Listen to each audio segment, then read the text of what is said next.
Good morning, everybody. Welcome to me eating breakfast. Yeah.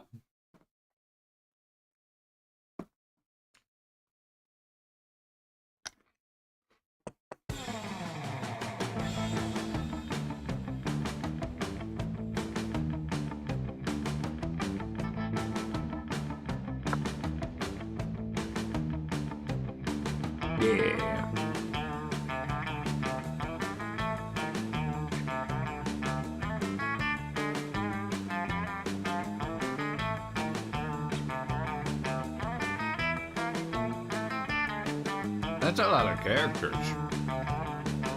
Yo, good morning, Real League. I guess I should message the group and let them know that we have come to a conclusion.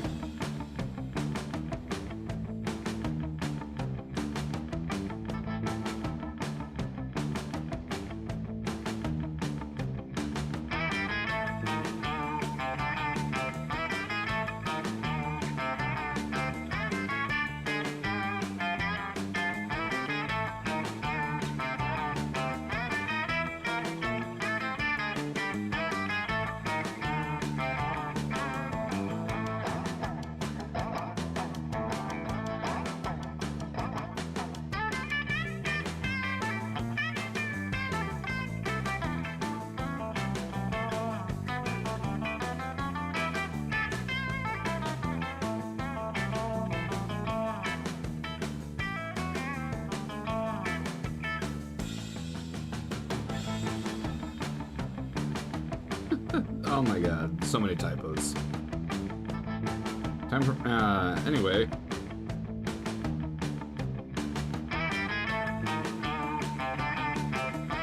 There we go. Bombing Bob! Hey, hey! Yes, exactly. I was trying to think, okay, if I'm gonna stream during our anniversary, what do I want to stream? And I was just drawing a blank. I was like, something with love? Like, oh, Monster Prom is literally a love thing, right? Yeah, it's like a dating sim, kind of, but it's also a game. Well, I mean, dating sims are games. Anyway, we're gonna love some people today, damn it. But I'm gonna eat my cereal.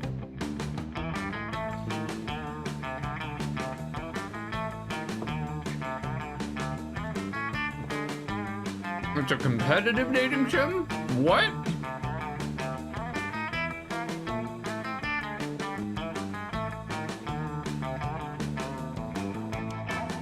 Oh, it's multiplayer? Oh, this is the one that says multiplayer dating sim. I forgot. That's fun. Or can be. Well. This is delightful.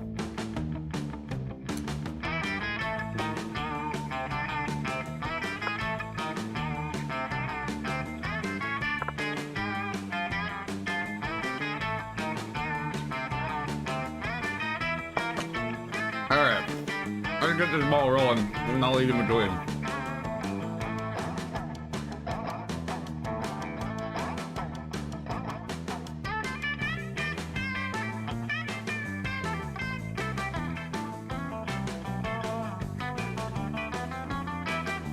Good morning, everybody. Welcome back. I am Mog, the Metal Apple Guy, doing my intro while opening up a soda can. That makes sense. We're playing Monster Prom today. It's my wedding anniversary. We're celebrating 12 years. What better way to celebrate 12 years of marriage than by playing a multiplayer competitive dating sim on my own. Woo! So let's see what Monster Prom has to offer. Voice interjections, yay or nay?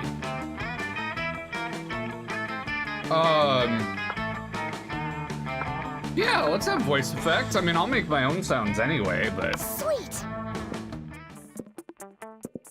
You can have up to 4 people. Bob, do you want to play? You're welcome to. I think you had things this morning, but you're more than welcome to pop in. For now, though, I'll start with 1 player. First term. Yep. Oh. Really? It only takes an hour? Oh, that's fun. Cool. Yeah, you're welcome to. You just let me know. You just come on up. Give me a little smoocherino.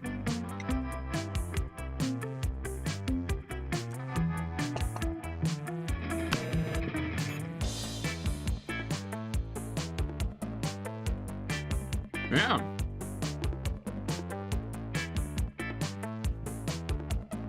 I'm on the clock. Oh no. Ah, spooky high school. The sweetest years of our lives. Back then we were young and unafraid. Sometimes reckless, sometimes brilliant, sometimes just stupid, but always willing to live life to the fullest. We were on a wild journey to discover who we really were. Oh. I mean, obviously, easy choice. Yeah, we'll go with that. Here we go! Here we go. And we had yet to experience its ultimate challenge, the Monster Prom. I remember it clearly. 6 weeks were left. And as we all fantasized about our dream prom dates, we were all scrambling to catch the attention of one of our 6 most charismatic classmates. Huzzah! Miranda Vanderbilt, 19. A sweet mermaid princess who was as cute as she was genocidal. Damien LeVay, a fearless demon with a taste for destruction and a love of fire. Scott Howell, 21, in high school, a werewolf athlete who compensated for his rather small brain with a stupidly huge heart. Liam de Lioncourt, 4XX, a hipster vampire whose standoffish demeanor hid that he was truly a lovable dork. Yay! And Polly Geist, 22, a party ghost with an insatiable hunger for all the wrong things. What? Oh, and Vera Oberlin, 23, a mean, self-made gorgon with a merciless sense of business. It was clear. It had to be one of them. But who? We only had 6 weeks to choose our prom date, and even more daunting, we only had 6 weeks to woo them and conquer their heart. But as I already said, we were young and unafraid, and we were ready to start. Teen Wolf, hot or not, take this quiz to find out. Yeah, crazy exes, how to deal with when they just won't go. Welcome to Monster Prom's stupidest pop quiz ever. All minds rotten, they're rotten in so many different ways. Worry no more, we're using our PhD in bullshit to diagnose which kind of deviant psycho you are. Monster Prom's stupidest pop quiz ever, TM will throw a bunch of absurd questions at you and turn your questions into your character's stats. This way, each of you will start by having stats that better reflect your true selves. That's amazing. Let's start. Which god do you pray for each night before sleeping? Praying is kind of lame. I have a group text set up with some deities. Coolest cats in town. I pray to all kinds of gods. I have business. People pay to me to deliver their prayers every night. I even started to look for a Chinese factory to outsource prayers. Praying is for fools. I took compromising pics of a god molesting a tree, and now I blackmail him for whatever I want. A lot more effective. Kind of lame, but yeah, I'd talk to Loki and Dionysus and Basta. Yeah, that sounds fun. So charming. If you had to have sex with an animal, which animal would it be? A swan, they're classy. Plus, it reminds me of that myth of Lita and the Swan. So at least by bestiality standards, it has a certain chic appeal. A human being, because I'm the kind of douchebag who loves to find loopholes and stupid questions like this one. Or a great white shark. If I have to fuck an animal, let's at least make it a story worth telling. Yeah! Oh man, great white shark. So charming. I'm charming, apparently. What would be your dream first date? A sweaty and manly wrestling match. Crimes. Does not elaborate. Just crimes. A lovely walk in the forest after rescuing your date from a dragon. An art expedition experimental enough to give you a seizure. A professional meeting where you charm your date with some astonishing business advice. Boring. And a wild party in international waters. It's so good. It's so good when you only need one word to describe it, and it leaves, there's so many stories that it could be. Yeah, crimes. We're going crimes. Why not? Let's do this! All right. So we got this march. We got the charm. We got some fun and money.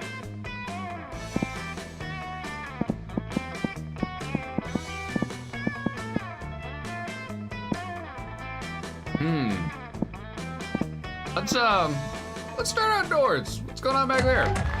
Oh, I'm hot.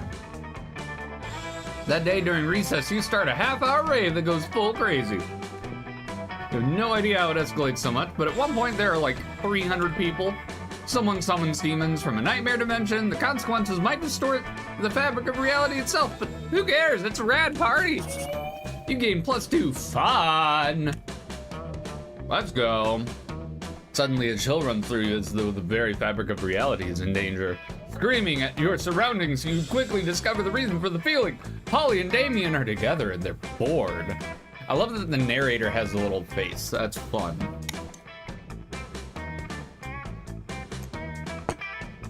Hi!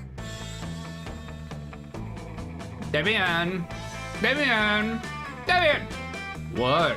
I was supposed to sleep for a second because nothing's on fire. I know, right?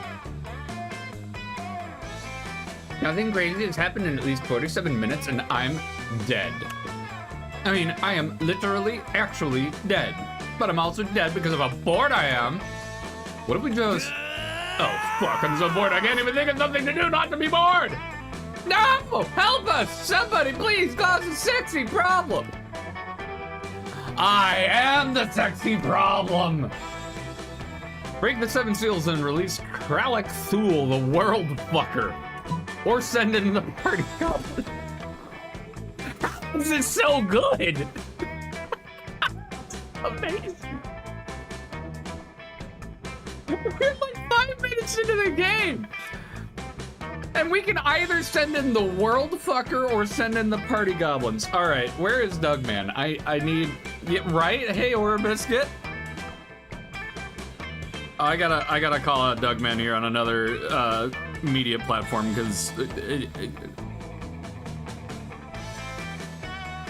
do I go world fucker?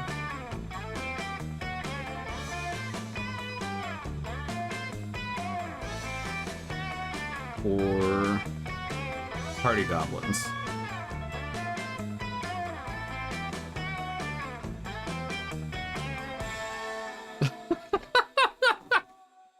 Oh, y'all, what do we, oh God. Party goblins are pretty great. World fucker is pretty great. We're gonna go with world fucker.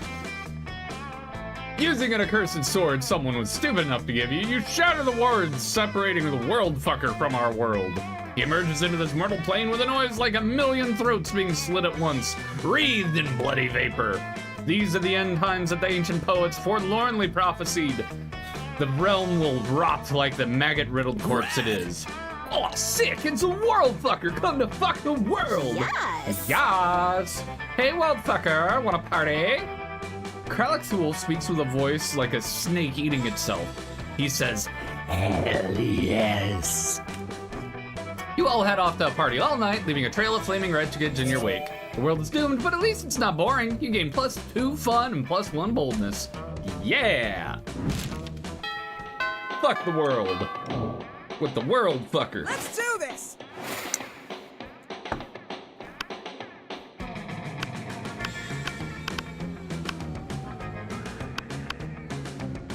Well, I mean, I don't want to try too hard, so I'm not going to sit right at his table.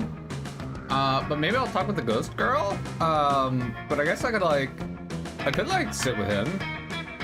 Yeah, it's not a big thing. Just, you know, you know, yeah, let's hey. Find Polly and Liam not eating as usual, you know, because they're undead. You know, the food in this cafeteria really is atrocious. It's hardly even worthy of my moment, Graham. What? I don't even eat the food. See, this is exactly what I mean. We can do so much better than these subpar culinary abortions. Oh, I see what you mean. You mean the two of us should have a cook-off. What? No. Did you say something? I'm not listening because I'm so psyched about this cook-off. At no point did I agree to. I've got a huge advantage too because I've cooked so many drugs. Oh, you think you have the advantage, huh? I've been alive for centuries of culinary history. It's on. The two of them dash into the kitchen, ignoring all rules of law school and common decency as they commence cooking. The two celebrity chef judges appear to critique the challengers. I think they're both equally horrible, says the cruel British judge. I think they're both equally marvelous, says the overly nice British judge. Both judges turn to you. What do you think, tiebreaker judge? Whose meal truly is the cat's pajamas? Liam's because I think that glass jar of fresh human blood really goes with the parsley sprinkled on top. Or Polly's because she literally just made a pair of pajamas for a cat.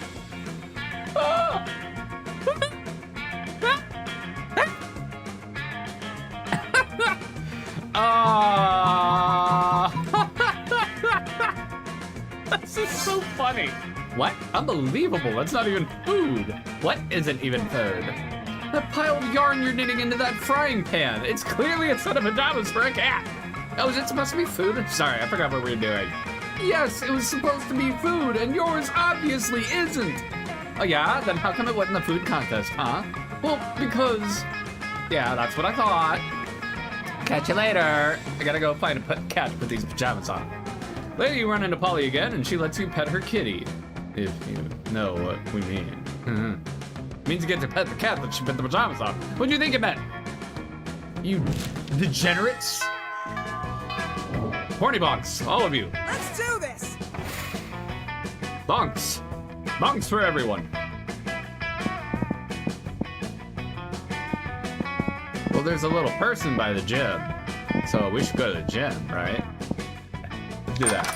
Show me that Look at money. my little shop. Buy some shit. I have shit that'll boost your stats, shit that'll lead you into stupid new adventures, even some shit that might be much needed at some very specific moments. So take a look. Oh, good. We have Russian novels. Sure about this? You can always use an online encyclopedia to get the general idea and still be able to act as if you've read it. Too poor for this. I have $5. Yeah, I'm still thinking quartz. It's like some sort of fashion accessory. It's not as if I'm trying to dispose of it. Or a blanket with two holes. Literally just a white blanket with two eye holes in it. You'd have to be an idiot to mistake this for a ghost costume, but some of our classmates are idiots. The gift that keeps on giving. A sexy fake Latin accent. Why? The hottest thing is being yourself, honey. But a Latin accent is a close second, to be honest. I mean, my creativity is pretty sad.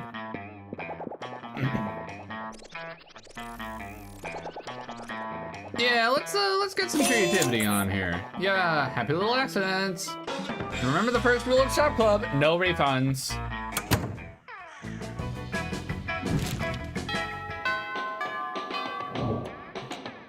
Let's do this.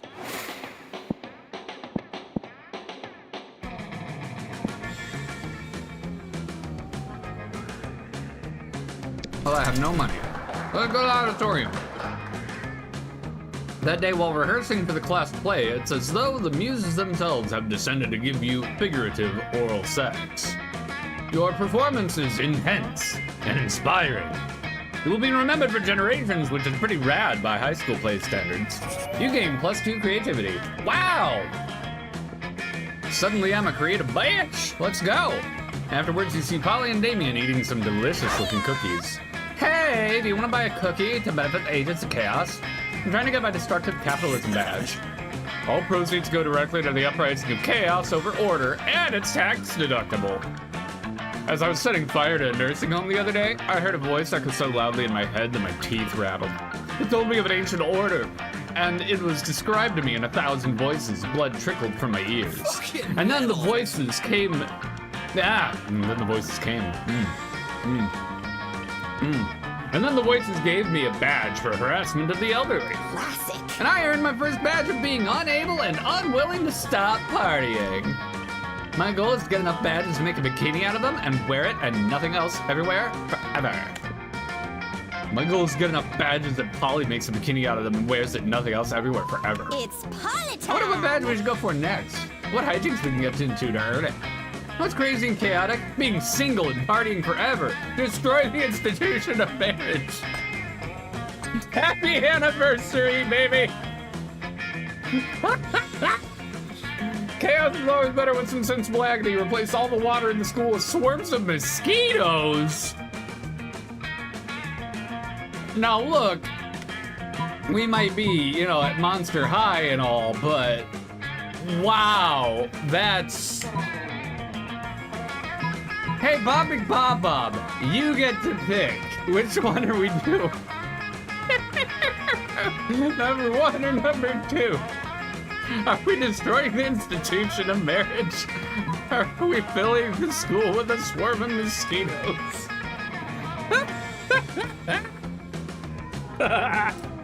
I'm gonna try. I'm gonna try real hard to put this one on you. Oh my god.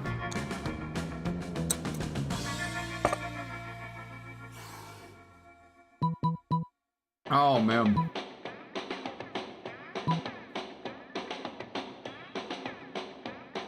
All right, well, you know the content moment one.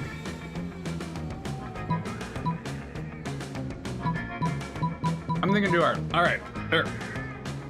I'm gonna do the smart thing. I'm gonna take my bonk stick. I'm gonna open it because it has dice in it, and those dice are gonna tell me what to do. That way, I can't get in trouble. Not that I do get in trouble, because we don't play that way. I never did understand that, the whole like, oh, you're gonna get in so much trouble from your spouse, blah, they're gonna get so mad, like, I don't know.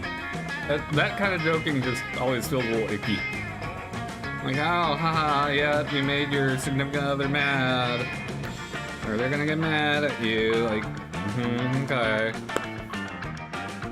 It just doesn't feel playful the way that most people say it. Anyway. Odds we go with the top one, evens we go with the bottom one. And it is... Oh my god. I can't even make that up. Y'all, I rolled a nat 1. I rolled a nat 1. So, on today, the 12th anniversary of my marriage to my loving spouse, Bob McBob, I am going to choose to destroy the institution of marriage. What? Are you kidding me? Destroy the institution of marriage? No marriage, there'd be no weddings. Do you understand that weddings represent to me? Commitment, fidelity, sentimentality? Because none of that shit sounds like what you open bars. There it is. Why would I actively fight to give myself less opportunities to get free alcohol? Damn. Why didn't you immediately associate the joining of two people in love with booze, you fool? You lose -2 fun and -1 smarts.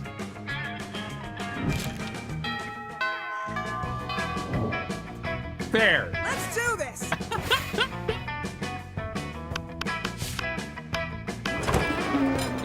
When you reach Liam and Damien's table, you find it absent of food, but covered in paperwork. Do we really need all these special forms? Can we just write death threats on regular paper? The last time Damien's substantive change within the administrative system requires mastery of mechanisms of bureaucracy. What if we wrote the death threats on really fancy paper? Liam turns to address you. As you can see, my mastery of realpolitik has caused me to embrace an unlikely ally in my quest for reform. I have no idea what he's saying. I just want to get to the I just want the cafeteria food to stop being so fucking boring. You see, our interests are aligned. I do desire a menu less pedestrian. Sure. Either way, we're stuck on the last bit. We know we want to change the menu, but we don't know what we want to change it to. Yes, we have indeed encountered a culinary block. Perhaps you can suggest something appropriately artistic. Well, a white plate with a single sprig of parsley in the center, the essence of minimalism, or a bowl of knives, the essence of knives.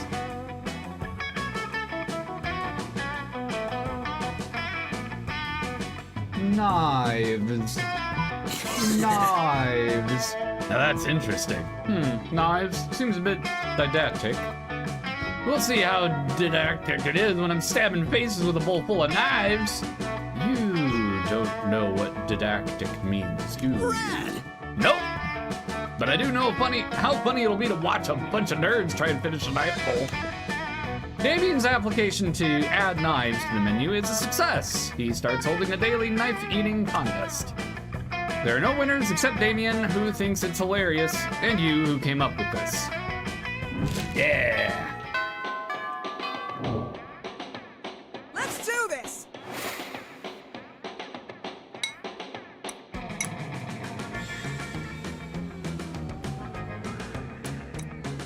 Well.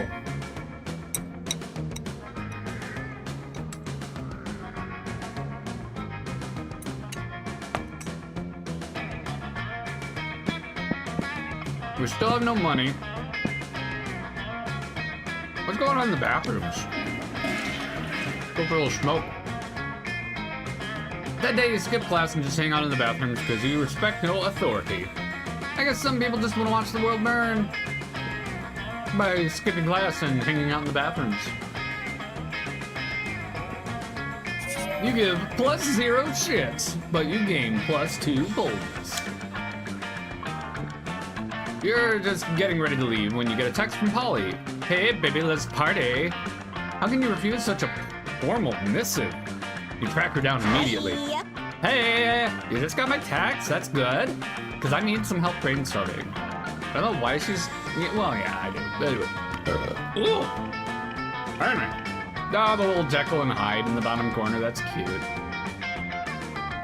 I'm going to a party tonight, but I'm pretty sure it's gonna be lame, and that needs to change. So, see, it's a costume party, you know, where everyone dresses up like their favorite humans. I'm going as a sexy tax attorney. But I'm not sure even the sexiest tax attorney can rescue this party from the depths of lamitude. So, got any ideas to help spice things up? Oh, you've got some ideas, and they're the spiciest. Spike the punch with mandrake root, turns monsters into actual humans.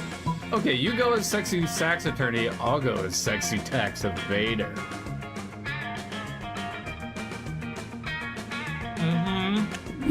Later that night.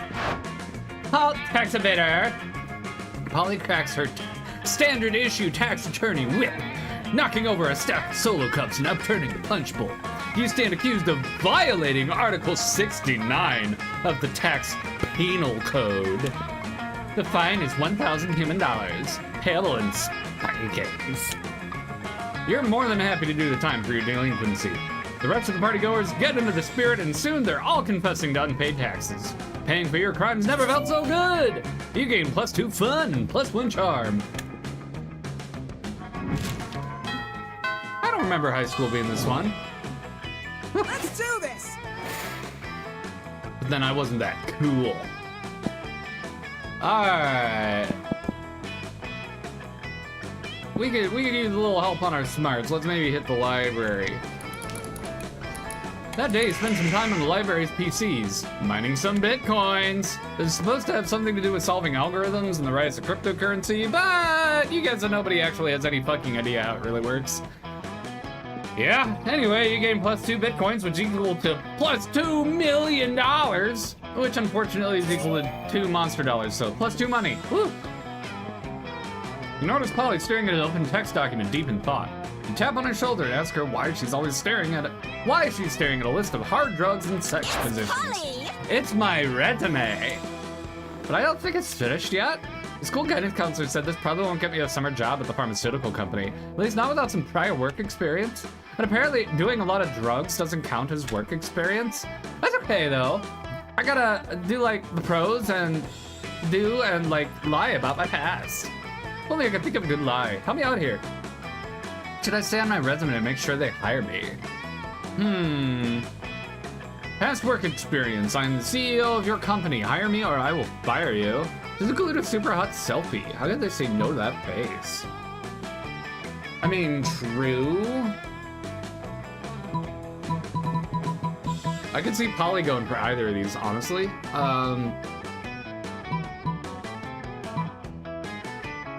Super hot selfie. Well, the guidance counselor did say to focus on my strengths. And my selfie game's so strong it got kicked out of the Olympics on suspicion of steroid use. Polly snapped several unbelievably hot selfies. These selfies are so hot. Part of the library catches on fire, the fire department has to come, and all the firefighters give Polly their phone numbers. Alright, now I'll just attach these to an email and send. Polly sends the photos not a moment too soon. Any longer than the computer would have melted from all that hotness. A few days later, you find out Polly didn't get the job in the drug lab because the CEO hired her as a selfie consultant. Also, half the company's corporate headquarters apparently burned down. You gain +2 boldness and +1 charm.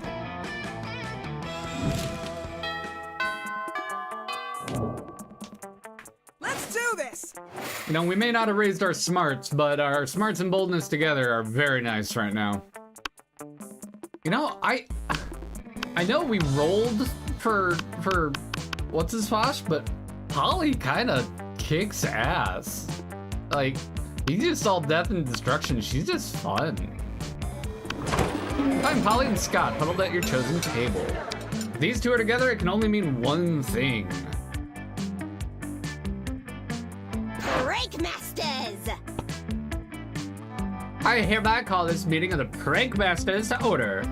Prank Master Howell present and accounted for. Chairman Geist, all dressed up and ready to prank. Hey, how come you get to be the chairman? Well, one of us can throw chairs around the room with our ghost powers. Well, I don't have ghost powers, so... Oh, I get it. Chair, man. What? No time to argue, Scott. Gotta come up with a baller food prank before the end of lunch. Oh, yeah. Hey, what if we, ate all our food like a good boy? Is that a prank? No, Scott, for the last time, that's not a prank. And I don't eat. But I'm having trouble coming up with another idea. Anyone else? You've been waiting all your life for an opportunity like this. You propose the ultimate food prank.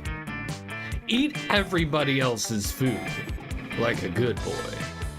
Or replace all the food with chairs. Wow. I think I'm gonna replace all the food with chairs. There's gonna be like some little chairs, and there's gonna be like big chairs, there's gonna be medium chairs, and they're all gonna be like super adorable. I have entered my Valley Girl phase, and I don't know if I'm ever gonna leave it. Yes! Know what they say, when life gives you chairs, do pranks with chairs. But I've never heard Coach say that. Doesn't this sound like the kind of thing he'd say, though? Yeah, it kinda does. How am I supposed to help, though? You're the chairman. Easy, Scott. It'd just be a chair. Oh, of course! Scott twists himself into an uncomfortable-looking shape. He seems happy, though. Like this? Exactly like that. Now up you go. Whee! Does this make me a chairman? Sure, totally. Holly doesn't seem to mind sharing her title with Scott, or her affection with you. Prank achieved. Yay. Let's do this!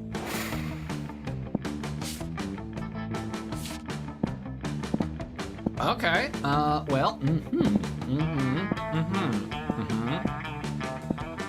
I guess I could go to class for once. I haven't been to class this whole time. That day you listen to your elders and learn valuable lessons. Sometimes after all the monster nonsense and dating gimmicks, you forget that attending class is supposed to be the primary activity at the site. Hey, why are you calling me out like that? Why are you calling me out like that? Hey, whoa, whoa, whoa. You gain +2 smarts. All right, well that's fine. Whoa, that's not what I wanted at all. There we go. On your way out, you spot Polly still wearing the lab coat she stole from that human party the other night. She takes it off and throws it at you to get your attention. Oh.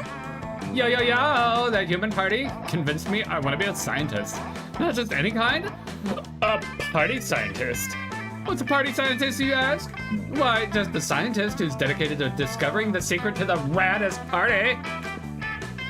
Through a series of extremely scientific experiments, I aim to discover what exactly makes a party good, so I can distill whatever it is into a vial and drink it. Or, you know, just have a really dope parties all the time. Anyway, I'm going to a bar mitzvah tonight, and I need your scientific advice. What can we do to push this party over the edge?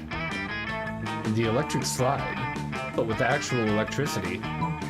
Astray! Holly seems to always like it's a thing, but not how you expect it. Chemistry is hilarious, though. We're gonna go with electricity. Later that night. Look at him dance! Oh, why I never thought of this before. It's just basic science. Lightning gives life to a Frankenstein. A Frankenstein is stitched together, mass of sexy flailing limbs, which is also what a party is. Lightning is the life of the party. What's that? You wanna know who the bar mitzvah boy is? I don't know any of these kids. Cringy bar mitzvah sign, party culture. You have so much fun you forget to tell Polly she should have said Frankenstein's monster. You gain +2 fun and +1 charm. I don't know any of these kids. We're just at some kid's bar mitzvah. Dance for me, kid. Dance already. Yeah, that's amazing. Way to go. What have I done? What have I created?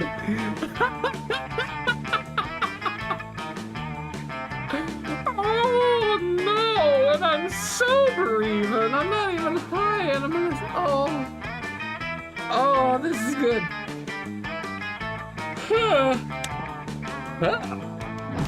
Wow, that's... Let's do this! This is outstanding.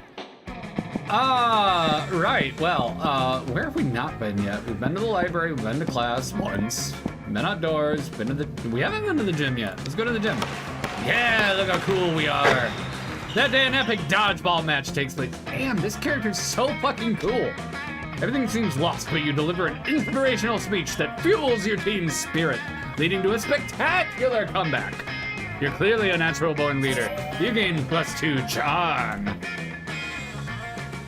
Suddenly, you see Polly vomit ectoplasm all over her cell phone. You rush to help her.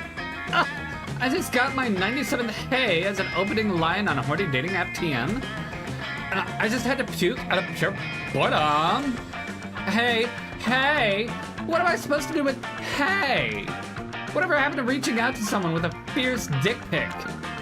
People are just copy-pasting hey and sending it to every monster that looks halfway interesting. What about you? Are you a hey person too? I hope not. If you read the horny dating app profile of a fun-loving spectral delight such as myself, what you say to me? You're beautiful. Are you drugs? Because I want to do you all night long. Oh, that is absolutely the right answer. Oh yeah, drugs. Not so fun. What? That's a great opening line. Also, let's do drugs. You wake up a little while later feeling like shit with no idea where you are. It would appear that you are somehow the president of a small country in the midst of a financial crisis, mostly because you diverted 100% of your finances into procuring more drugs. Luckily, this particular country only rises from the mist every once in 100 years, so you're able to make a hasty exit with almost no consequences. However, when Polly catches up to you at school, she's less than impressed. Wow. So when you said you wanted to do me all night like drugs, what you meant was, like, be totally unable to handle me, piss your pants, and black out? No! That's not what I meant at all! Don't even think about hitting me up on a horny dating app PM with a weak line like that. It's worse than hey. No! It's my first regret! Let's do drugs? Oh! Yeah, I guess. Let's do drugs. We'll do an app. I've heard Red can't handle her drugs. Stupid me for giving you the benefit of the doubt. Man, now Polly thinks you're totally lame and wouldn't be able to handle doing her. Why don't you have a higher drug tolerance? Didn't anyone tell you that doing drugs is cool? Now you've lost -1 boldness and -2 fun. No! I'm good at doing some drugs. Let's do I'm gonna this! do them right now. What am I doing with my life? Oh! Oh, this is the best. I'm having so much fun. I'm having so much fun. All right. So we're gonna do dab, and then we'll pick a table. So I guess while I'm gone, y'all need to pick a table for me. So yeah, let's do that. Yes, manage poll. Yes, new poll. Yes. Which table?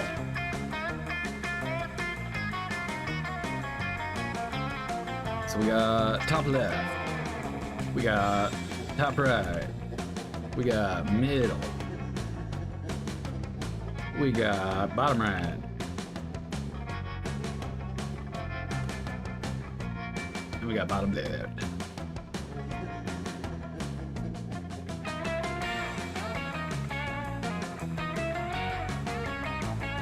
All right, there we go. Start poll. Okay, I'm gonna do a dab, and I'll be right back. You don't need to make a thing for that. Okay. Oh my god, this game, this is outstanding.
Gonna play more Monster High. Here we go. Gonna play Monster High till I die. Well, probably not that, but. Hi, everybody. What'd we end up with? Bottom left. Bottom left. All right, bottom left it is.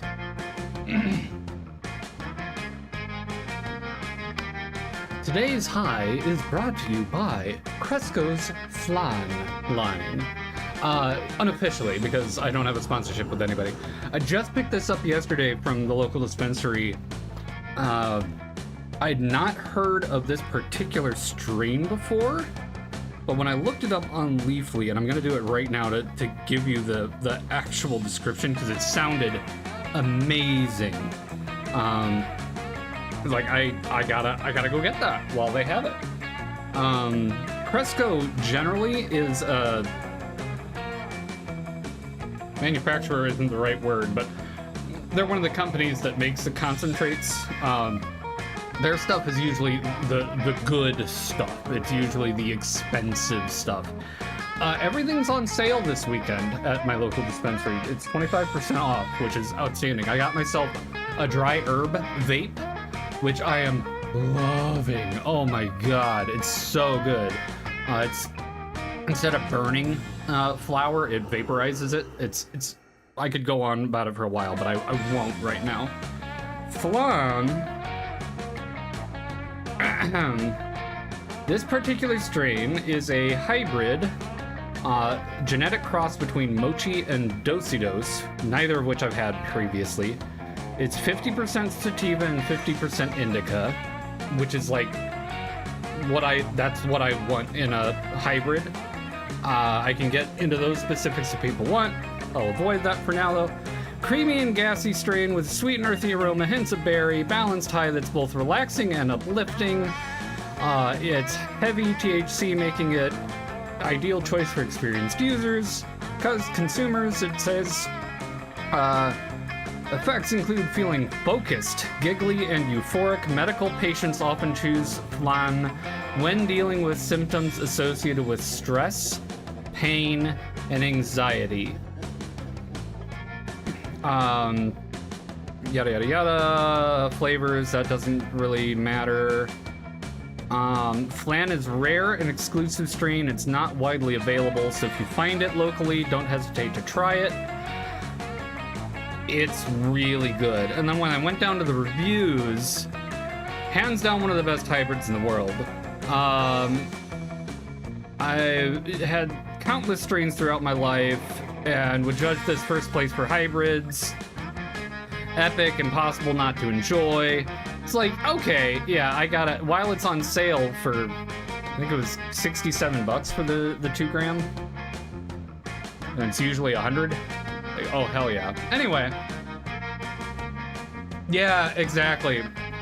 And the dry herb vape right now, Bumbletraws, it's not like a fancy one by any means. It's super good enough. But it's part of that 25% off sale. I got it for 60, 50? It was something 50 or 60 bucks. I think it's 61 before the sale. So anyway, if you want to check it out, you're welcome to come by sometime after the stream briefly, before you commit, but I'd recommend it. It's good. Anyway, here's Wonderwall. We're going to the bottom left. What's up? Let's face it, you're probably gonna end up losing your money in some stupid way again. Why not spend it here first? It's called just being smart. Well, we have 2 options because we're really poor.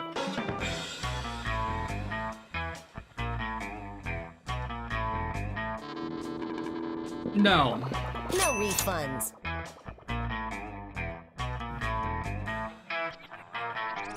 Believe it or not, this is a very religious thing. The shitter. Fantastic. Let's do this! All right, let's go. I don't know. Jim. Oh, dodgeball again. Oh, you gain plus 10 righteousness, but this game is so wrong in so many ways that you would be lucky if you could do anything with that. And plus 2 charm. I'll take it. You're intrigued by your new little toy when you feel the temperature oddly rising. Are you catching a fever, or is it... What's up? Hey, dumbass, what's that? Why are you playing with a little guy taking a shit? Is that some weird, like, new G.I. Joe? Ah, classic mistake. No, Damien, this is called a kagainer. You wouldn't know, of course. It means shitter. It's a religious thing from the Spanish region of Catalonia. Wait, rewind. How is this poopy boy a religious thing? Well, you know about the nativity scene, yeah, right? Catholic people reenacting Jesus' birth and all during Christmas. Lame. Shut up. Thing is, in Catalonia, Christians build a nativity scene for Christmas with Mary, baby Jesus, and the animals, and of course this random guy taking a shit nearby behind a bush or something. This is real. This is real. I just heard about this on Mark, Bob, and Wade's podcast, Distractable. Yeah, this is a thing. The Christmas poop. Is it some kind of prank or something? Oh, no, it's a very serious thing amongst Catalans. If you want to make the nativity scene, you better include the kaganer. It's the culturally respectful thing to do. Whoa, that's crazy. Respectful of whom? God damn it, this is priceless. Kaganer? I love it. The ultimate action figure. I mean, it fucking beats the lameness out of Christianity and everything. One could say that, I guess. But why did these Catalan people decide to put a guy taking a shit next to the birth of Jesus Christ? Good question. Nobody knows. It's a tradition that has been there for centuries, but nobody knows its origins. Catalan people just go for it because it's been done like that since forever.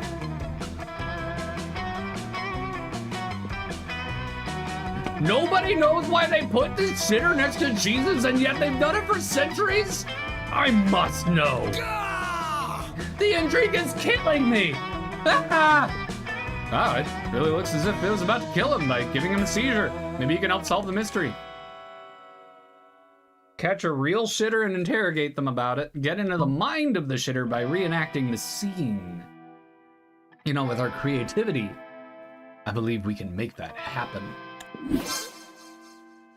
Before Damien's head implodes, you take both him and Liam into your car. Oh, it's getting good for me here. And just to be clear, by your car, I mean just a car. But fuck the concept of ownership, am I right? Yes. You drive to a nearby hospital and start to look for the place where pregnant women give birth to, usually, babies. Oh, what are we doing again? Dunno, it seems like another of Red's foolproof plans. Sure.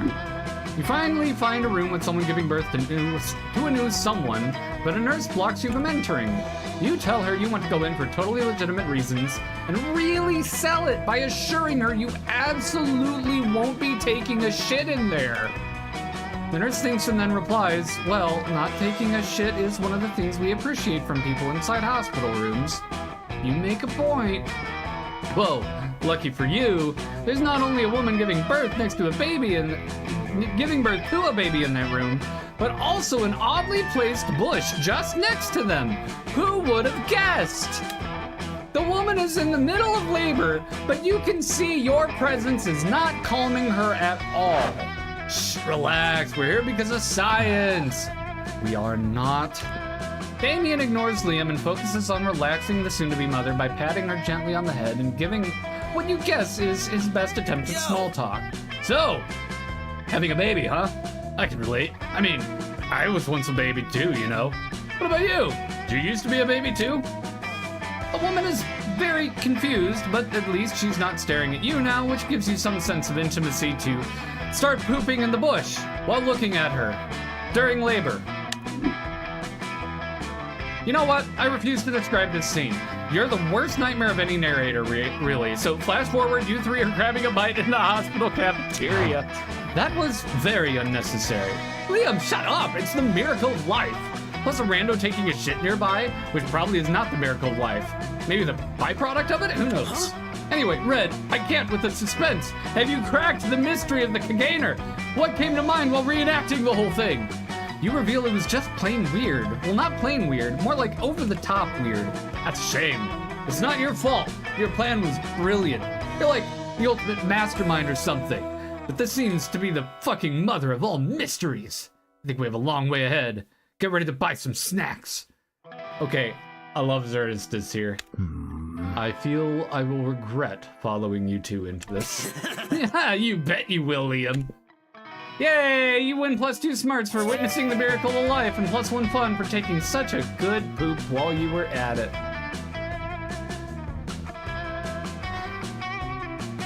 I'm just waiting for one of these moments for Metal Opera Mom to pop into chat and just be like, oh, hello everyone, what lovely game are we playing today? Are we having a grand time? You lovely children, every one of whom is loving and adorable and smart.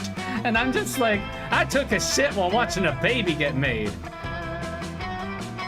Because of Catalonians. That's right, it's the Catalonians' fault.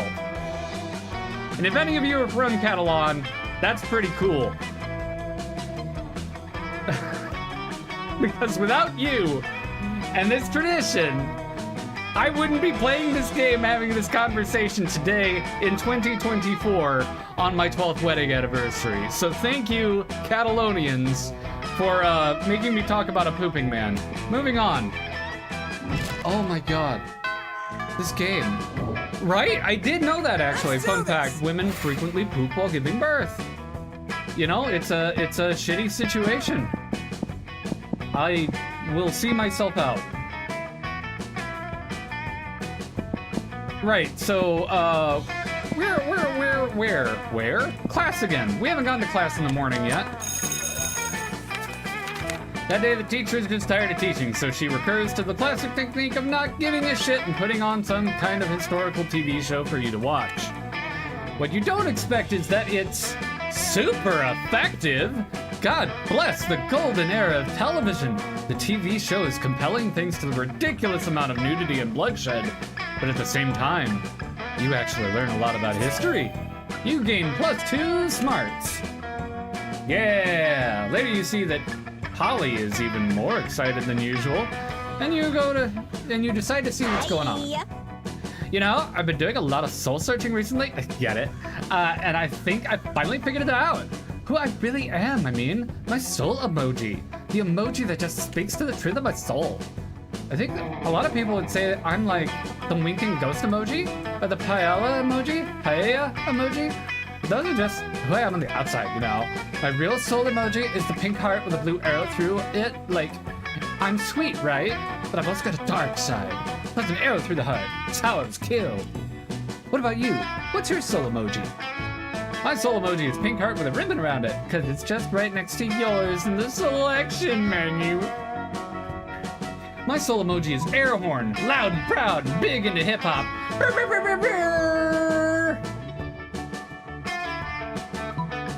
I mean, honestly, yeah, it is. I gotta be honest here. Lame. Have you ever even heard an air horn before? Everyone knows they go blam blam blam, not beep beep beep. It must be really boring if you don't even know what an air horn sounds like. I bet you listen to jazz. Oh, jazz? What are you, a functional adult person with a fine taste in music? Go away! You lose +2 fun, put on this one chart. You know what? I'll take that one on the chin. Jazz is fine. It's delightful. Fuck you, gay. Let's do this! Right, well, this is going spectacularly.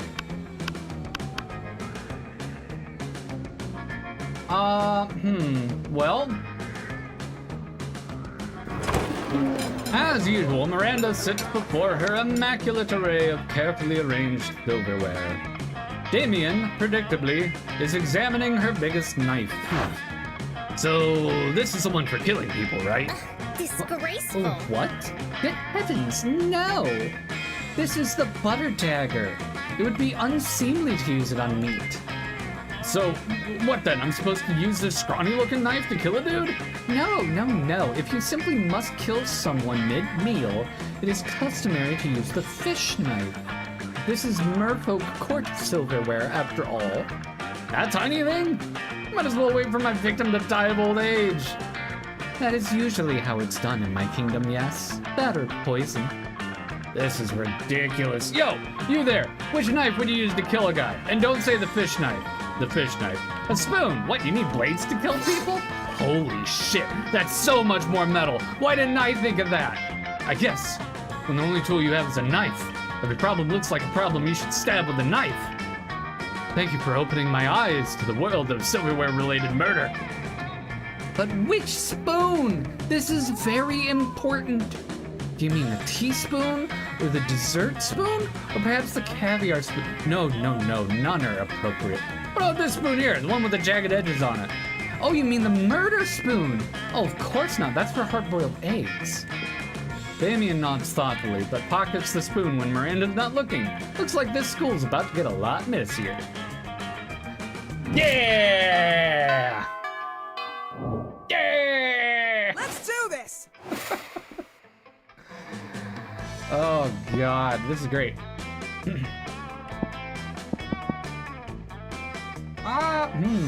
Yeah, let's go outdoors. That day during recess, you start a half-hour rave that goes full crazy. You're casually chatting with Juan, Juan, the small magical Latino cat.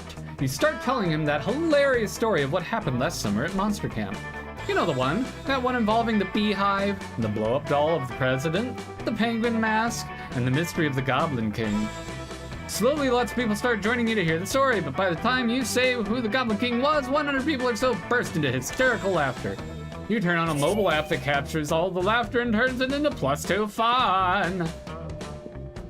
You're having a very interesting moment with Liam, on which would be Plato's favorite emoji, were he to know what emojis were. You've narrowed it down to alien face emoji and paella emoji when Damien interrupts you. Hey, I hereby summon the shitter squad. Lame. Please don't call us that. I love that this is an ongoing story. I will submit your petition to higher powers, Liam. But now, let's focus on what's really important. The Kagan. Fucking metal. So I did some research on these Catalan people and their traditions, and boy, oh boy, they fucking rock. Each tradition was more badass than the last. They do something called I don't know how to pronounce that letter. Calcutades, where they eat these Calcut onions with their fucking hands while drinking wine in the most ridiculous, ludicrous ways even. Because fuck glasses and silverware. Also, there's this Corafax thing where they basically dress as devils and run down the streets holding pitchforks and that end in fireworks while dancing to the drums. They're fucking savages. And then I found out about this other thing called Castells, which is a thing they do in their festivals where they build human towers just because they can. Who knows why? My savior's bet is it's either a pure display of power or an attempt to reach the sun to punch it in its fucking face. Radical, right? More I've researched, more I love these Catalan people. Fucking awesome weirdos. No clue about the cagader thing. Still a mystery how they started putting a guy taking a shit next to Jesus Christ. Did you know that a few years ago, the Barcelona government even tried to ban the caganer from the city's nativity scene, and Catalan people got so angry that they forced the government to refrain from this decision. They fought the establishment to keep a random guy taking a shit next to Jesus. And they won. Whoa, that's crazy! Whoa, that's crazy! Can I just marry an entire region? Or at least have casual sex with it? Probably not. Then I at least need to satisfy my urges by unveiling this fucking massive mystery, Liam. But how? I mean, even if the tradition has been there for the last several centuries, we don't even know if it's the real depiction of what happened 2,000 years ago during Christ's birth. You're right, we have to travel to Spain? Well, the tradition is from Catalonia, but the scene is depicted from Balin, Israel. To Israel, then! Before you know it, you're in Israel with these two monsters. You're excited because everyone knows Israel is the most romantic country bordering the Mediterranean Sea. Okay, now what? We should have thought this through before buying those plane tickets. Go to Balin, check out all the security cameras to know once and for all if a guy was taking a shit while Mary was giving birth to Jesus. Go to Balin and collect shits in the vicinity to discover the true identity of the shitter.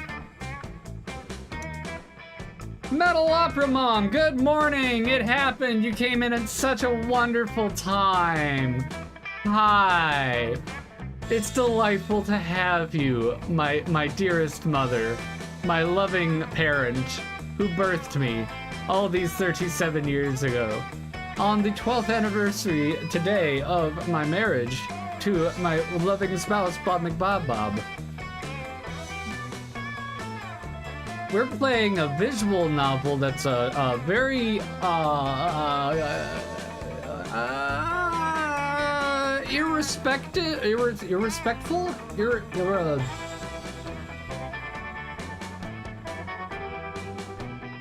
Irreverent. We're playing a very irreverent visual novel dating romance thing called Monster Prom. We're trying to find out who we can get to come to prom with us. Irreverent, yeah, that's exactly it. So, yeah. At least you didn't come in on the world fucker, but that's okay. Anyway, let's not. There's nothing graphic. Like, it's just funny. Anyway, so we're trying to discover the mystery behind, and this is real, the random shitter figurine that Catalan people have in their nativity scene, where there's literally a person just taking a dump next to Jesus in the nativity scene. So yeah. Oh, hi, Grandma. How are you? And are you able to hear the stream, or are you just in the room with my mother? Because that's an important clarification to make before I make any further statements in the next 30 seconds or so here. Because there's certain things that I'm not prepared for. She just let no, she can't hear the words from the screen. Okay, all right, whew. Oh, all right, so, I mean, hey, if they had security cameras, yeah, let's find out who was taking a shit. Yeah, so smart. Great thinking as usual, Red. Yeah. I think you could technically label it as some sort of thinking. Liam, focus. Which store do you think is the oldest one here so its camera could have accidentally recorded Jesus' birth? Do you really need me to answer that? Not really. Look, a Blockbuster. You know what a Blockbuster is, guys? It's a thing that used to be called a video rental store. Back in ancient past, the Romans and the dinosaurs used to buy physical versions of Netflix movies from these places. But the funding wasn't fully developed and they were forced to give the movies back after a few days. It's on my birthday. I'm not old. I'm not old. I'm sure they were there when Christ was born. Let's steal its security cameras tapes. Thank you for the posture check, Bumbletruck. And so you do, because you're the best. And so you do, because you're way past the point of being judgmental with the act of stealing. You start checking the tapes. No, this is from last Tuesday. Christ's birth happened way back, like 3 weeks before that at least. Yes, at least. Yes. After checking 4 months of tapes, the rest of the footage is blank. What a shame. They probably erased all records past 4 months.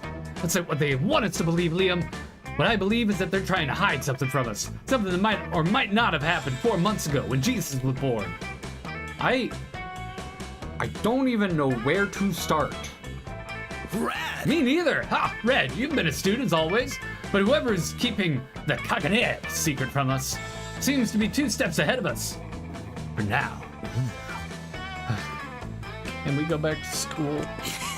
Sure, but let's visit some shit first. You go to Then you go into a very tongue-in-cheek montage of you three having a great time in Israel, visiting all the historic landmarks and doing all sorts of silly shenanigans. For that, you win +3 fun. Yay! I think I actually like popped my back a few times when I melted, because I'm like all loosey-goosey now. Kind of nice. Right, well. Let's go to the bathrooms. A day skip class and hang out because you respect no authority. On the way there, you run into Mamimi, the Oni girl. She offers you some of her weird Japanese energy drink. You take a sip. Tastes crazy as hell. You need to check the contents of this shit. Guarana seed extract, benzoic acid, 50 milligrams of caffeine, and 100 milligram of boldness. Well, it wasn't bad at all. You gained +2 of boldness. Thank me, Mamimi, and proceed to the bathrooms. Yay! You're admiring yourself in the mirror when Principal Giant Spider strolls in. Moments later, Polly and Liam enter in a panic. Huh? Did you just see the principal coming in here? No, we're done for. Unless, which stall did he go into? That one? That's where we hid all our Molly for the upcoming music festival. Okay, Liam, be cool. It's fine, as long as he doesn't check the toilet tank for some weird reason. From the stall, you hear the principal say, "And now to check the toilet tank, as I always do before using the toilet." Curses! Why aren't they using, business flush valves instead of tanks anyway? It's fine. "What's this?" says the principal. "A plastic baggie full of small white pills? Could this be drugs?" Principal Giant Spider bursts from the stall, clutching the bag in his dreadful fangs. "Unacceptable!" he chitters. Before you've even had time to make a plan, you hear yourself saying, "Those aren't drugs, they're tiny spider eggs. We're raising spiders from babies because we love them so much." Or it's an illusion created by the drugs you're on. Okay, this is a trap. Because if I pick the spider eggs one, he's gonna be like, "I know what spider eggs look like, and these aren't those. How dare you?" And if I do this, he's gonna be like, "Oh, I'm not on drugs, you are." But if I, you know what? He's probably on a lot of drugs. That's why he's talking all funny. Damn it! "I'm on drugs," says Principal Giant Spider. "But if I'm on drugs, then my whole career is already ruined. Nothing else matters." Without warning, the principal upends the entire bags of drugs into his disgusting maw. "Dude, what are you doing? Those are our drugs." Are totally imaginary and not real drugs, she means." "Ha ha ha," cackles the principal. "I don't have to give a shit. I'm high as balls. You all get detention. I'm going to Mexico." Why does this feel like the principal it's the principal in American Dad, isn't it? It's like this. Police find him in Kansas 3 days later trying to catch hot air balloons in his web because he likes the colors. I don't even know how I would reverse here. They let him keep being the principal, and his order of detention is still valid. The school is out of control. You lose -2 fun and -1 smarts. Here. We'll do a little crossy ovary. Okay.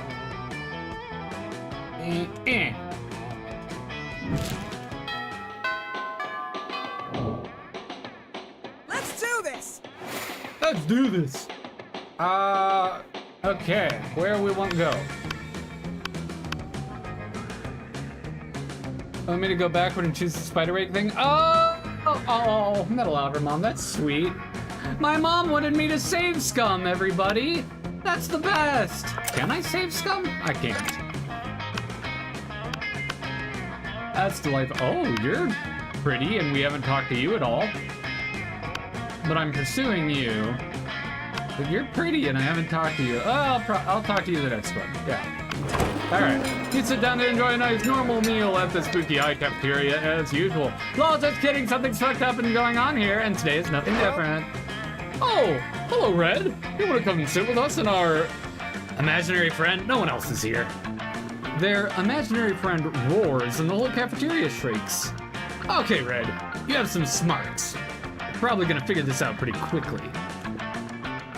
Why do we have a wild beast under our table? Why don't you take a guess? He's asking you to guess because we totally forgot our plan. Scott, no we didn't, shut up! Oh, so reverse, Mom, is typically when I'm playing a game with a controller, I will have to play with the controller reversed for 5 minutes. Or until I die. I usually don't last 5 minutes. I certainly didn't yesterday. I think it was like 15 seconds.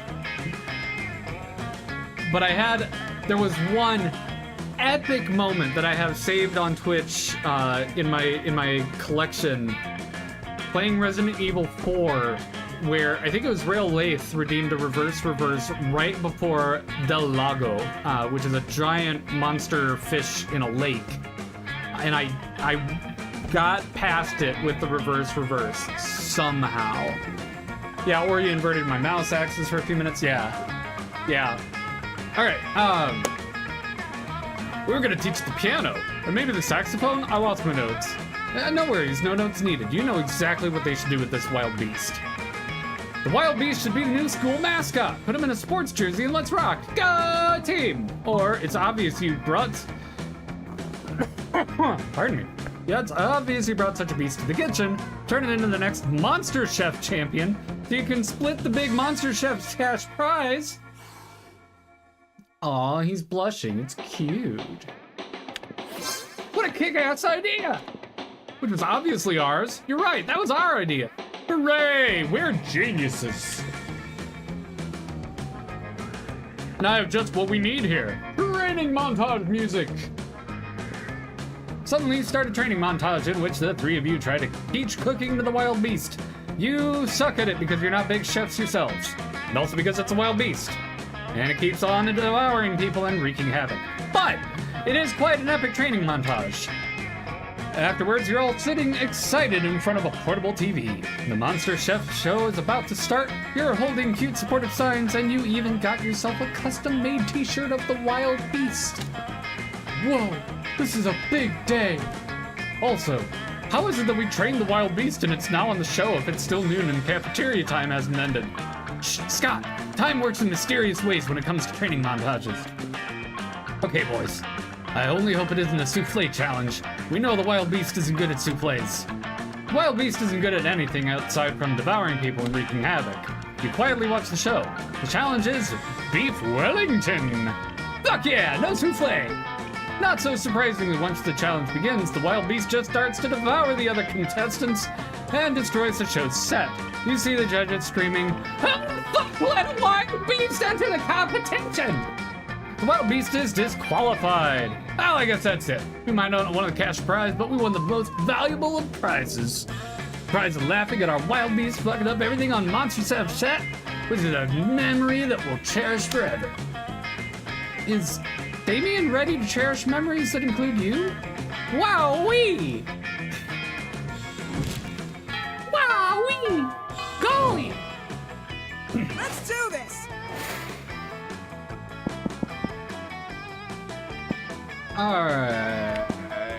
We're doing pretty good on most things. Let's go to the auditorium. Maybe we can make money there? Class play, terrific job of acting. You act so hard that some of your classmates in the audience throw roses at you.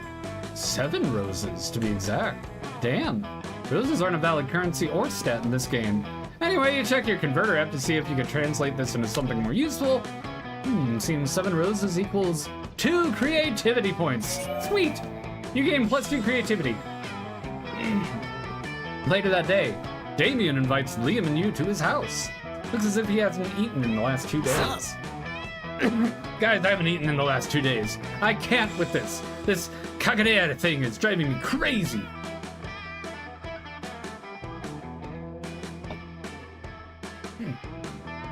I appear to have a drinking problem.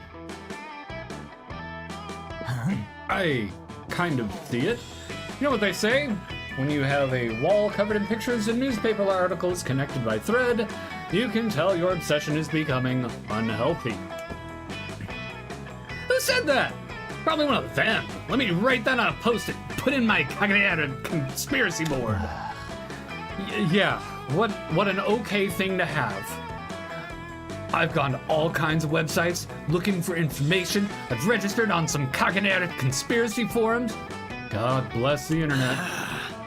We're not the only ones startled by this shitter thing. I've been discussing all kinds of theories. Climate Change Total Hack 77 made a strong point about the Illuminati being involved in this. He also claimed global warming might not be real and somewhat tied to this too. Worth noting. He sounds like a very credible source. Yes. Then, France is not real started sharing her conspiracy board with me. We concluded that the Caganer guy might have been involved with the JFK assassination.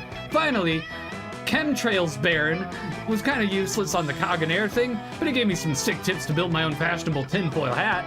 I made a pair for you two. Thanks, I guess. But I still have no clue why the Catalans put a random guy taking a shit next to baby Jesus. Maybe there is no mystery. Maybe it's irrelevant and certainly an unhealthy fixation for you. Gah! But Damien's scream is interrupted by the sound of his door being blasted open, revealing none other than the Pope. What the fuck? Well, look who we have here. Damien, Liam, and Red. I have 3 bullets with your names on them. The Pope is holding 2 fucking guns. He's so badass he's somehow pointing them at all 3 of you. Oh no, the Pope! Are you here to hunt us down for our many sins and crimes? What? No, who cares about that? Today I'm here because you've been sniffing around the church's secrets with your silly Caganer case. You're getting too close to the truth. I can't let you do that. I have to protect the Catholic Church, and apparently you can't send some priests to do a Pope's job. But we have no fucking idea about the truth behind the Caganer. If you tell us the truth, we're super okay with you killing us afterwards. Tell us, for God's sakes. Or, maybe don't kill us all. Shut up. People will start to ask questions and follow your lead. Not you, someone else will find the truth. I need to send a message to all those who might be as nosy as you. No, Mr. Pope, don't kill us. See, we can create a diversion so no one will ever ask questions about the Caganer again. You see, our diversion plan is Liam is too nervous, and as expected from someone being held up but at gunpoint by none other than the Pope. Okay. Welcome. It's up to you to come up with a diversion plan so good that you can calm the Pope. Divert attention from the mystery behind the Caganer by turning it into a mindless souvenir, selling toys of various celebrities taking a shit as if they were the Caganer. Use all resources of the Catholic Church to combine the 2 strongest entertainment forces in the world, K-pop and Garfield.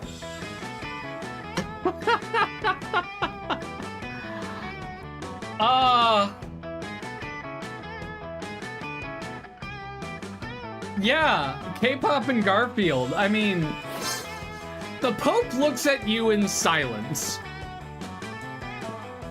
K-pop? And Garfield?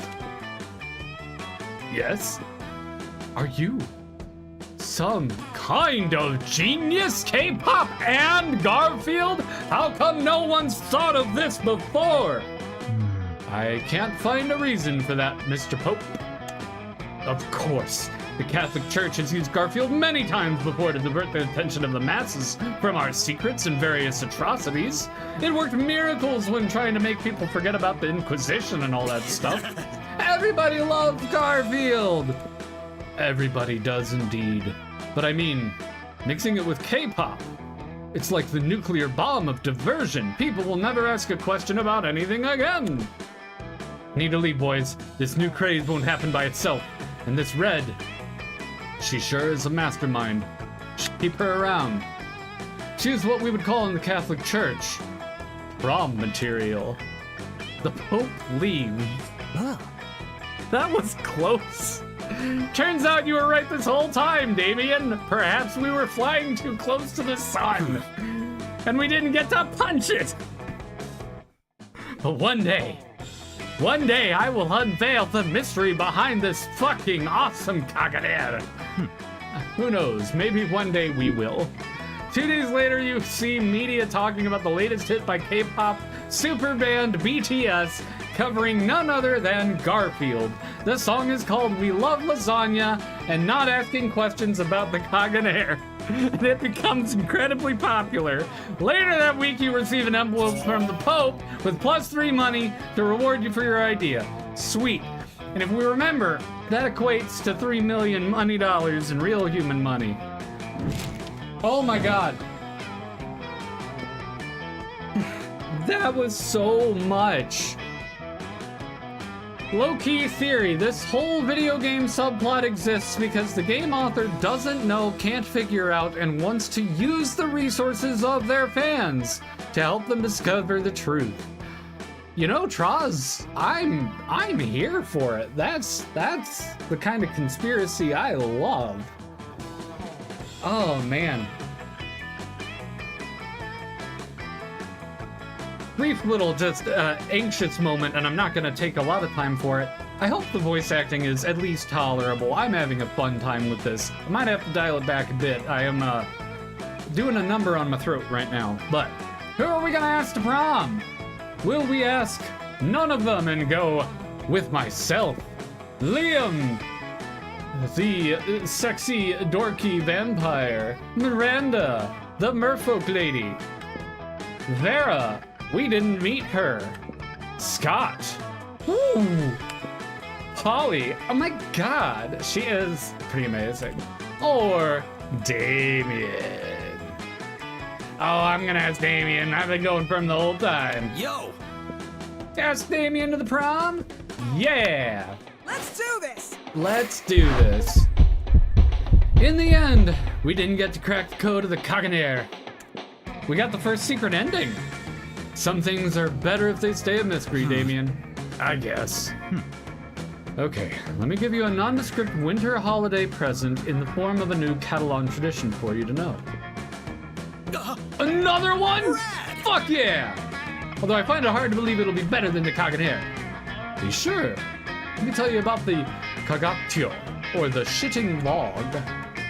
During the Christmas season, Catalan families put out a smiling log in their homes and feed it. Yes, this is the one that they were talking about on Distractable. This specifically. On Christmas Eve, kids beat the shit out of the log with sticks while singing merry songs. If they beat the Kagatio hard enough, it poops sweets and presents. And they get pissed if it doesn't. This is precious. A true Christmas miracle. Hey, you too. You've been so nice tagging along with me on this Kaganair thing, Odyssey. Would you like to spend these holidays with my dads and me down in hell? Well, yeah. Sure, why not? Fucking metal! And so you three spend Christmas together down in hell celebrating a very weird Catalan tradition. Oh, and look at the log. It's so sad. Oh, no. It knows we're gonna beat it until the poop comes out. The experience enriches you in the culture of a beautiful European region while letting you literally beat the shit out of a smiling log. You've grown closer thanks to your wacky misadventure through a mysterious ancient tradition and an unspoken secret of the Catholic Church. Also, you finally get to meet Damien's dads. Sweet.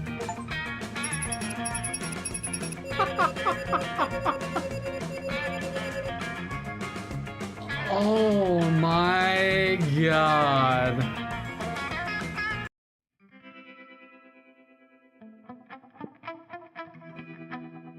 Oh, thank you, Metal Opera Mom. I did not know that. Those 6 weeks were maybe the most epic and absurd weeks of our lives. After the Monster Prom, we kept living our lives, falling in love, battling for friendship, and learning about who we were and who we could be. And you know what? Like it always does, life happened, and it was wonderful. Damien became an interior designer, specializing in torture machines. Last month, Vogue magazine called his products the refined marriage between macabre and chic. Vera built the Oberlin Empire into endless greatness. They own a shameless number of companies. It's known that they're also into lots of sketchy businesses, but no one does anything about it. I mean, who the hell would try to stop Vera Oberlin? Miranda used her vast knowledge of serfs to get a job handpicking the best serfs for other people. Unsurprisingly, she ended up leaving her serfs to do the work. For those 6 weeks, the Monster Prom seemed larger than life, and then it was gone. Just like that.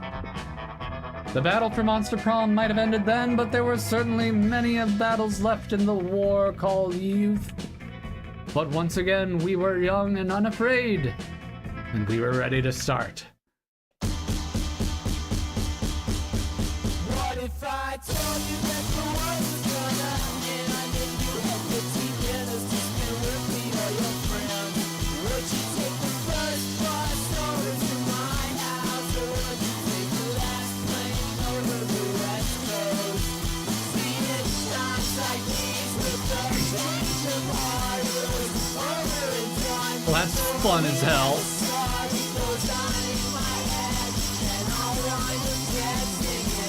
Hey, Bob McBob, you want to play a short game instead of the long one? I can get creative.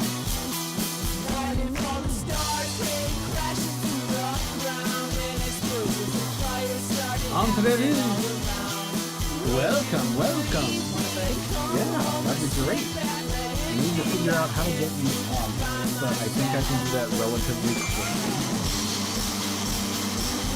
Worst case scenario, we cuddle. You got it. I actually do have your earbuds. That are wired. Those are just perfect. We're gonna get a player 2 in here.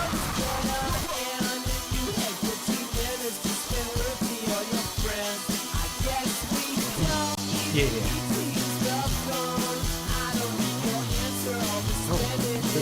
One for each of us. One for each of us. Oh, yay! The things that I ordered. That's delightful. Thank you. P and wow, that wasn't right. Tea and pain chocolat. These two? Yeah. Maybe if I don't throw them on the ground? Yeah, if you don't throw them on the ground. They're pink! They are pink. We might have to be a little close together so that we don't get them out of each other's head. Oh no! Oh no, we're snuggling on our anniversary. Oh, that's so rough. Oh. And unplug these. So real question, should I be on the other side so I reach? I'm going to adjust a few things. It's going to take me, but I Time think for some feng shui. ooh, some feng shui, more like. Haha. It's pulling on the thing. Yep, I know. Okay. It just looked like that. Thank you for your concern. I appreciate it. There's a lot of cake. So yeah, I missed a chunk there and something about the Pope. Yeah, the Pope happened. Okay, and then here's what we're gonna do. Spoons.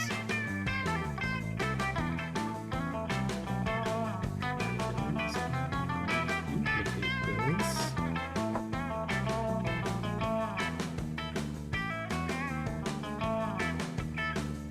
Couch co-op. That way I can make some changes without. Oh, it still says Luna Cam. Yeah. I couldn't bring myself to change it yet. Alright, couch co-op. Nope. Seriously, peach bars. Stop resisting. What the? That's not I want this to be its normal size. Okay, now it's letting me grab it. That's good. That's good. I want the edge. Why?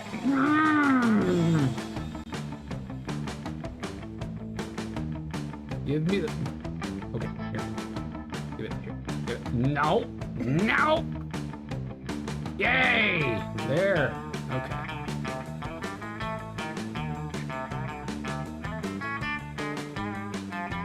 Okay. And then I can turn it a little bit. Oh, I guess that would make more sense than anyone. Mm-hmm. That was the hope. I mean, I can hear it pretty well. Yeah, it's not like there's a ton of audio in it anyway. It's mostly just music and Well, like if we don't random- have a beach rock out scene, then what's the point? True. I'll get We could just pull the thing down, but honestly, I can hear it from here. Okay. And that way I don't have a yike moment like a dog on a leash. Yeah, let's not do that. Yeah. Guess that's slightly, so it's not. Might go. Well, you destroyed the institution of marriage not that long ago, so I guess we got to start over.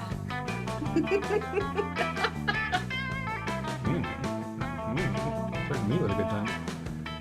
All right, so for those of you at home that don't know, Bob McPapa,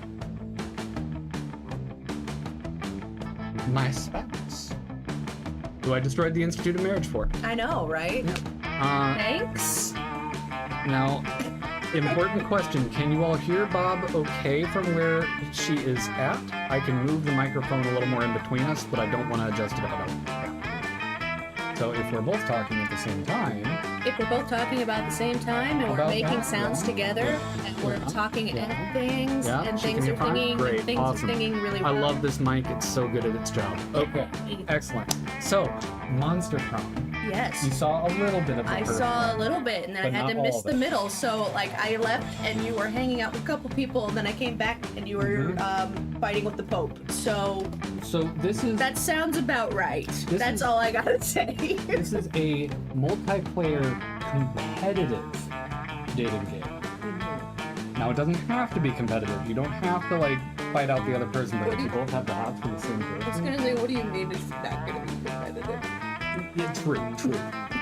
There are also 2 more games in this series, both of Okay. which I got. But there's like a billion thousand characters Well, this apparently is in second scenarios. term apparently too. So I think I've seen part of the first, like someone's Let's Play on it, but All right, well let's play. Uh-huh. So I'm assuming that we would like to do the classic since we don't know much about the game yet. Sure. And we want to do a short game.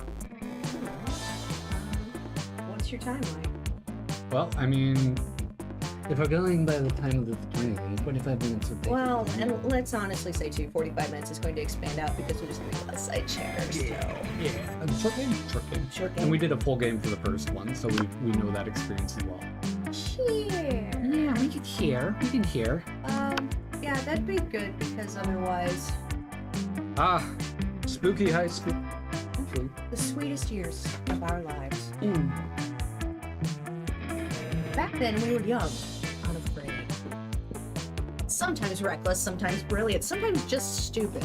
But always willing to live life to the fullest. We were on a wild journey to discover who we really were. You have the power. You're still leaning over. I'm worried about you. I like you. Aww. Are you player 1? I guess you just gave me the controller.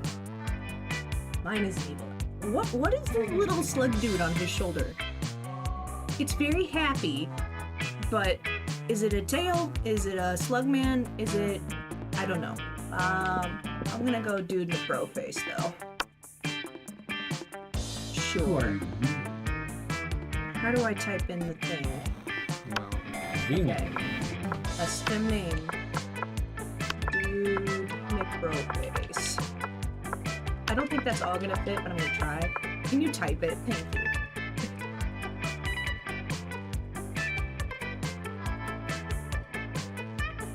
Dude McBroface. We'll take it. Hooray! Sure. Yeah. Dude McBroface. I mean, I could be red again. because she's objectively the best character I've seen so far. I love the green eyes. Was a great choice for her. She reminds me of someone from Hi-Fi Rush, too. I'm not quite putting my finger on it, but...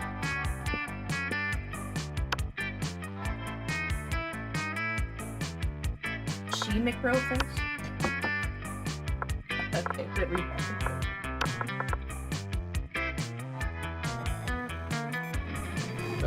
Caps lock.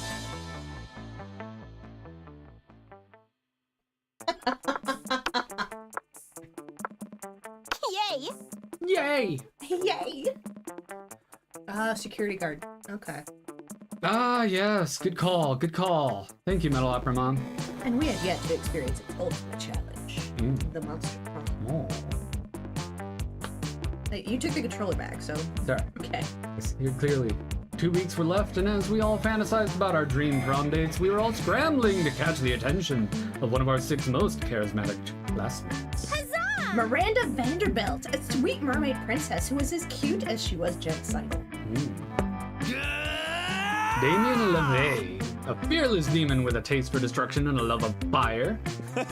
Scott Howell, a werewolf athlete who compensated with his rather small brain with a stupidly huge heart. He is Woo indeed. absolutely a Ah, himbo. woo indeed. Absolutely a himbo. Liam the Lion,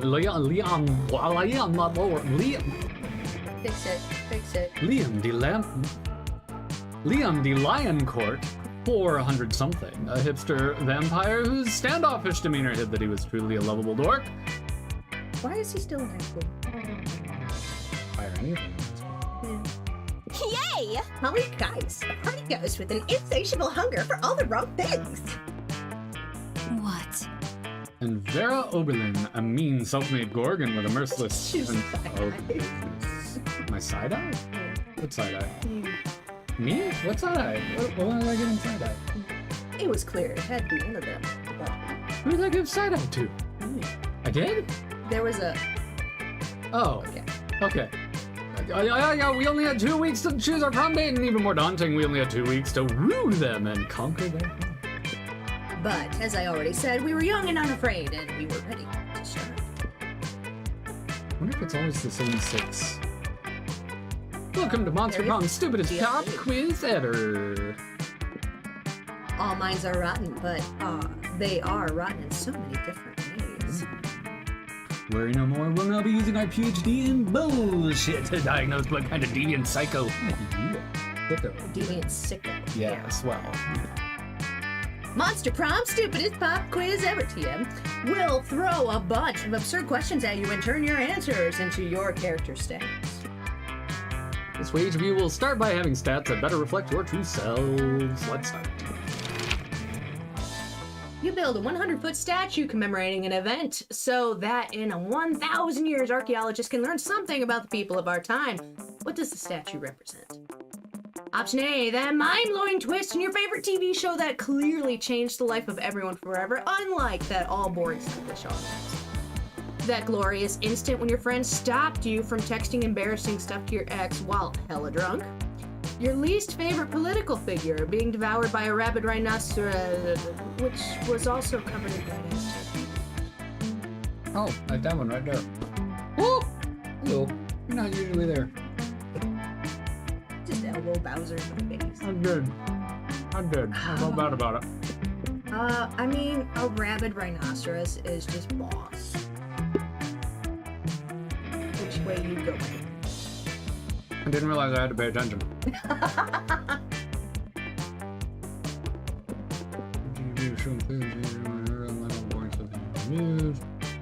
No, like that was. They're both epic.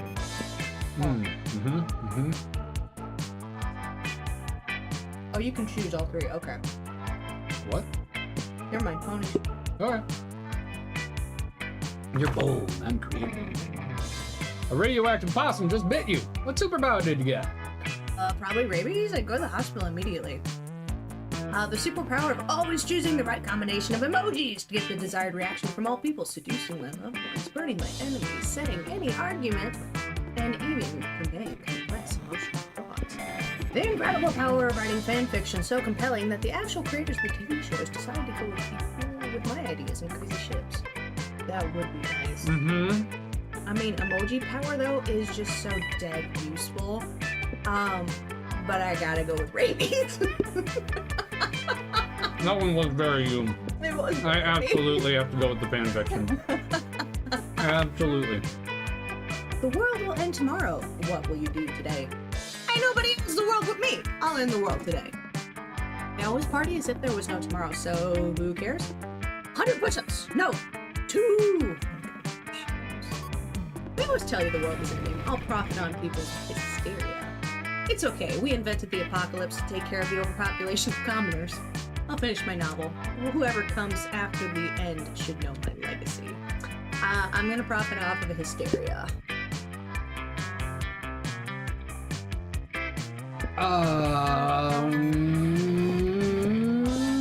YOLO. I didn't see who your person was because I was so focused. Yeah, I think it's just like a plus to them. It's not like a you have to go for them. All right, where am I going as Dude McBro face? What? Yeah, it is a little more. There's the rave tree.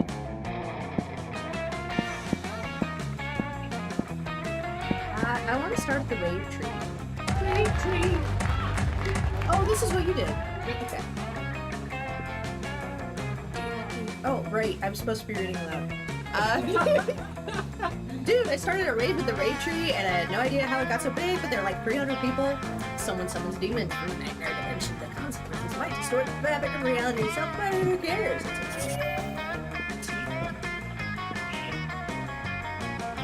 Later, you see Vera cackling to herself in the hallway, which, whatever, but you might as well find out why. Just practicing my prom queen acceptance speech in my mind. It's not like the title bears any meaning whatsoever, of course, and I really do consider the whole thing way beneath me.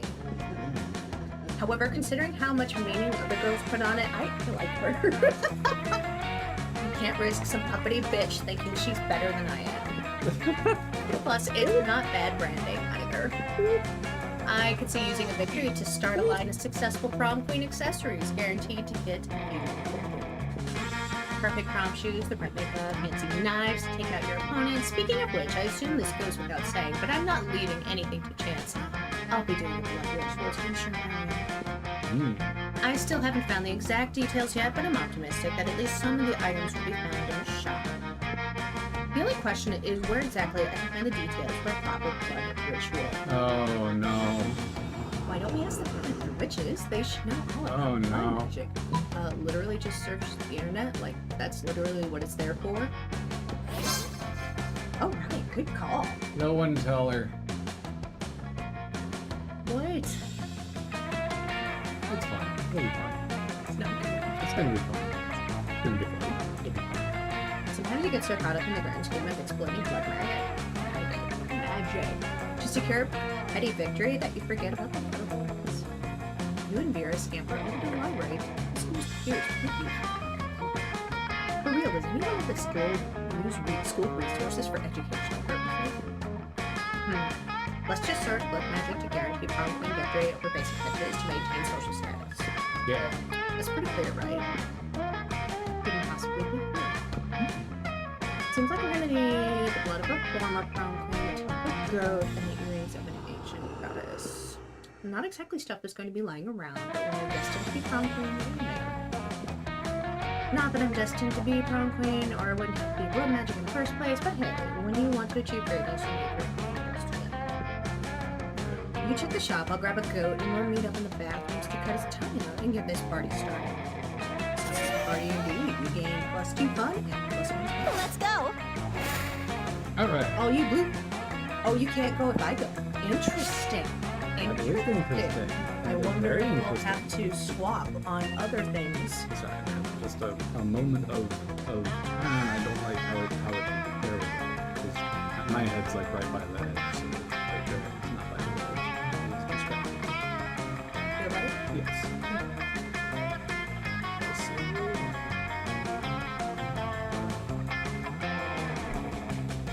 see. Is your fan flipping for the proper season? I don't remember if I have looked at that or not. Because I don't feel much coming down. I can flip it. Or you can flip it. I'll turn it off and stop it. Okay. We're doing household tasks together. The switch is over on this side. Right above the light there. Right above this light. Oh, And then just put it to the side. get it! Turn it back on. I'm the best. Oh, crap. No one ever gonna keep me down. Okay, let's see if that makes a difference. I'll also turn it off. Let's just turn it back. Let's make sure it works. I just want to say that this distraction from the monster is not brought to you by me this time. It wasn't me this time. I don't think that's any better. Anyway, put it on we're about to die mode, is that the... Yes. Okay, I think it was right the first time. Yeah, I think it was right the first time. Maybe? I don't know! Sit down, let's play the game. I'm just gonna stand with my arms upstretched and hoping. Is this enough movement? I'm sorry. Okay, turn I off. will lie. She's just standing over there like,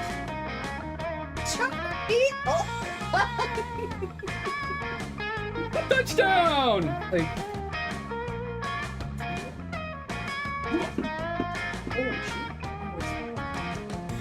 Probably. Every fan only has 3 speeds. Is it going? I think it's going, and we're all gonna die in horrible fan accident. punch it, Chewie. Ooh, what an awesome cow. That's great.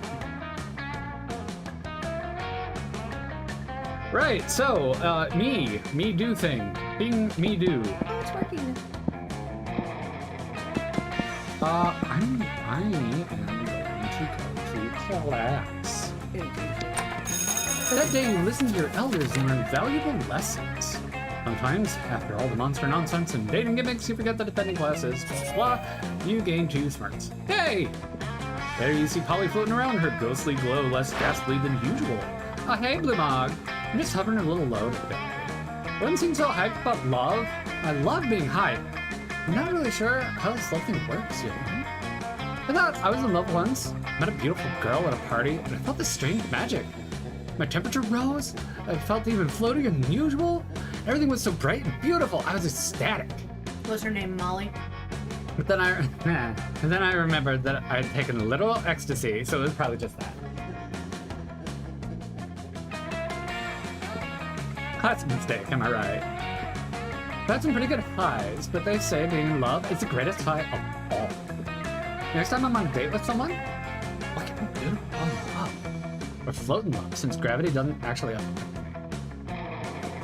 Oh, you don't want Polly to float in love with another person, but you like Polly just too much to not help her despite the consequences. Scientifically speaking, people fall in love faster than afraid. Do something fun with them, like getting stabbed. Stare deeply into their eyes for 14 hours. Yeah, we're gonna get stabbed, like a tattoo or something. Oh, great point. I love science. Can you actually scooch just a little bit over this way? I think maybe, yeah. Just a bit. Yeah, that way.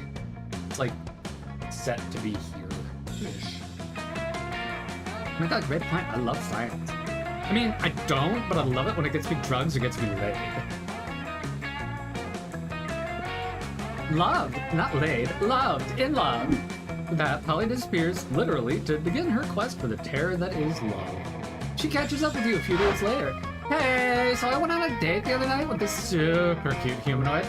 I took him to a getting stabbed party, just like he suggested. It was awesome. He was so terrified. It was like, each time a knife entered him, he got more scared. And more in love with me. And then the date continued because he bled out and died and became a ghost. And then we had even more in common. Like, I'm over it now, obviously, but I'm pretty sure he was in love for like 15 whole minutes. Next time I'm gonna try and work my way up to 25. Polly? In love for 25 minutes? Maybe the next time it'll be with you. Maybe you'll even make it to 50 minutes. Or eternity. Either way, you've opened up Polly's heart, metaphorically, to love, and gained +2 charm and +1 smarts in the process. Let's trade places! Everybody chooses a brand. Say your choice out loud to the rest of the players before clicking. Okay. Scarpa. Oh, I thought they were gonna give us options on the next screen. It said before clicking. Okay. Aeropostale. Player orders decided based on how funny and crazy it would be if the selected brand teamed up with a popular K-pop group that starred in all their ads. Start debating now. Dude, everyone would be... No. K-pop would definitely be all over a clothing brand instead of a climbing brand. Did you just pick... What'd you do? I thought I chose that you won on accident, and then I pressed B to go back, and it also picked that I got second. So good job, you win the debate. Alright, so if I want to go right away and buy things, I could head over to Kitty Cat Face. Or I could hang out with Vera and Mermaid Chick over here, or I could just do this. Who's McTeeth in the corner there? McTeeth in the corner. How do I get to McTeeth? McTeeth in the spot. Like What is McTeeth? chomping on your face. I have no idea. I've never seen. Let's meet McTeeth. Okay. You barely sat down in the whole wolf pack. This was a mistake. Comes running over, clearly panicking. Dog, you gotta help us! We're suffocating! It's like we're not getting enough air, we can hardly talk! You see the problem. You know, right in addition to breathing out, they also have to breathe in. Oh. Oh no. Oh no. No way! Oh, whoa! That works better! I had no idea that we forgot about that! I guess he's from Boston. Yeah, you don't either. Thanks for saving our lives, dog. We owe you one and we'll pay you back. Right now, what do you want? We'll do literally anything.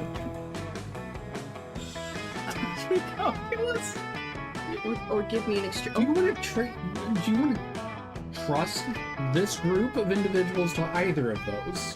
You know, I kind of want to see what they would teach me for calculus. I mean, pack tactics, maybe, yeah. Just because I think it would be absolutely terrible and hilarious. But an extreme makeover, I imagine there would be a bow involved, and otherwise not much else.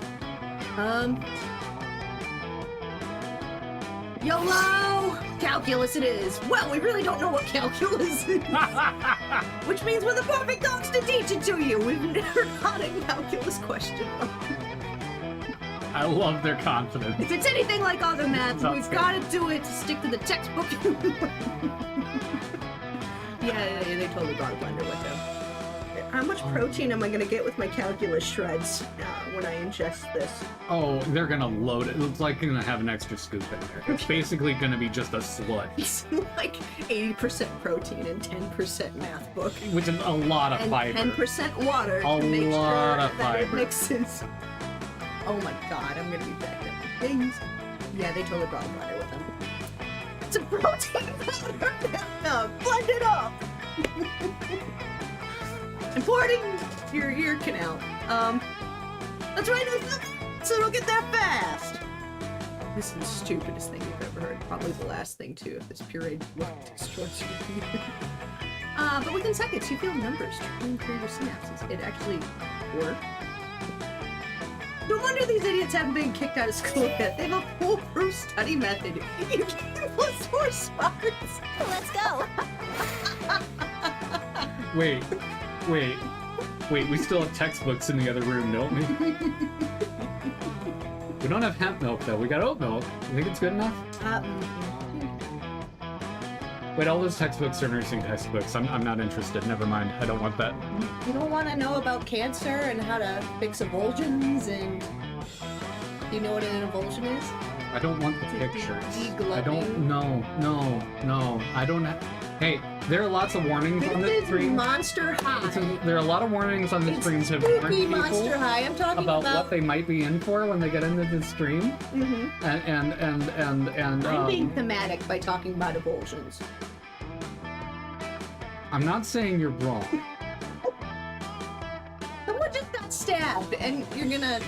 I'm just saying I Should have a don't. nursing I'm just textbook? saying I don't have a good argument, and I'm mad about it.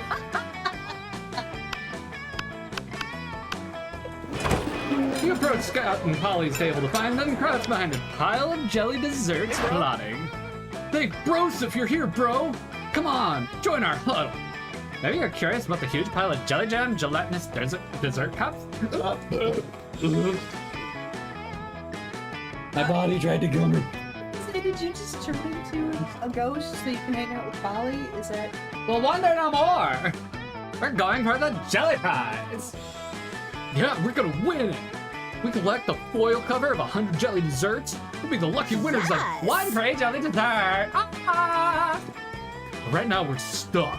We've only got 99. And that means we need one more, Scott. We need one more. We need one more. You give them your jelly dessert, but you already threw it at a bird person you hate. Guess you gotta make a choice. Steal the final jelly dessert from the jelly dessert factory. Make like a puppy dog in a bag. All things are sweeter when achieved through pity. Oh, we're going. Oh, I mean, you It's have just- to go to it's the so Jelly funny. Dessert Factory. Well, because it makes them easier to give us the one that we win. But isn't stealing wrong? No, Scott, that's a myth. Like hangovers and the afterlife. But if the afterlife isn't real, why are you a ghost? I love his dead ass stare of just There's no time for metaphysics, Scott. We got a heist to plan. his hamster at the wheel only has one leg, and it's just pedaling sadly. It's trying so hard. It's like one of those dogs on TikTok that's like running on a treadmill, but it's just their front half, and they're like just staring at you.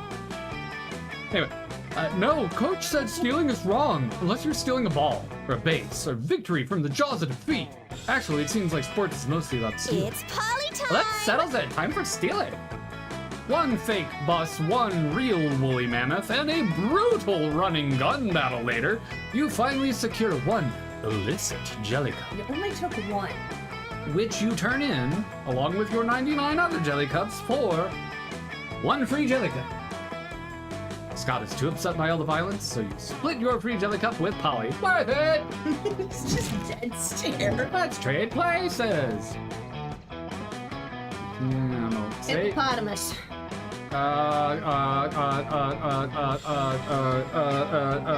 Falcon.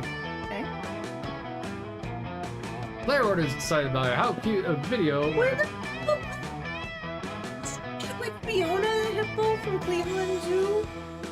Just a little Philippines. It'd be so cute. No, the falcon would just scare it. It would be like, the fuck is this shit? But the hippo, Yeah, you're right. yeah. I don't even. I had to at least make Falcon noise. Sure. To try, but nah. Right. Okay.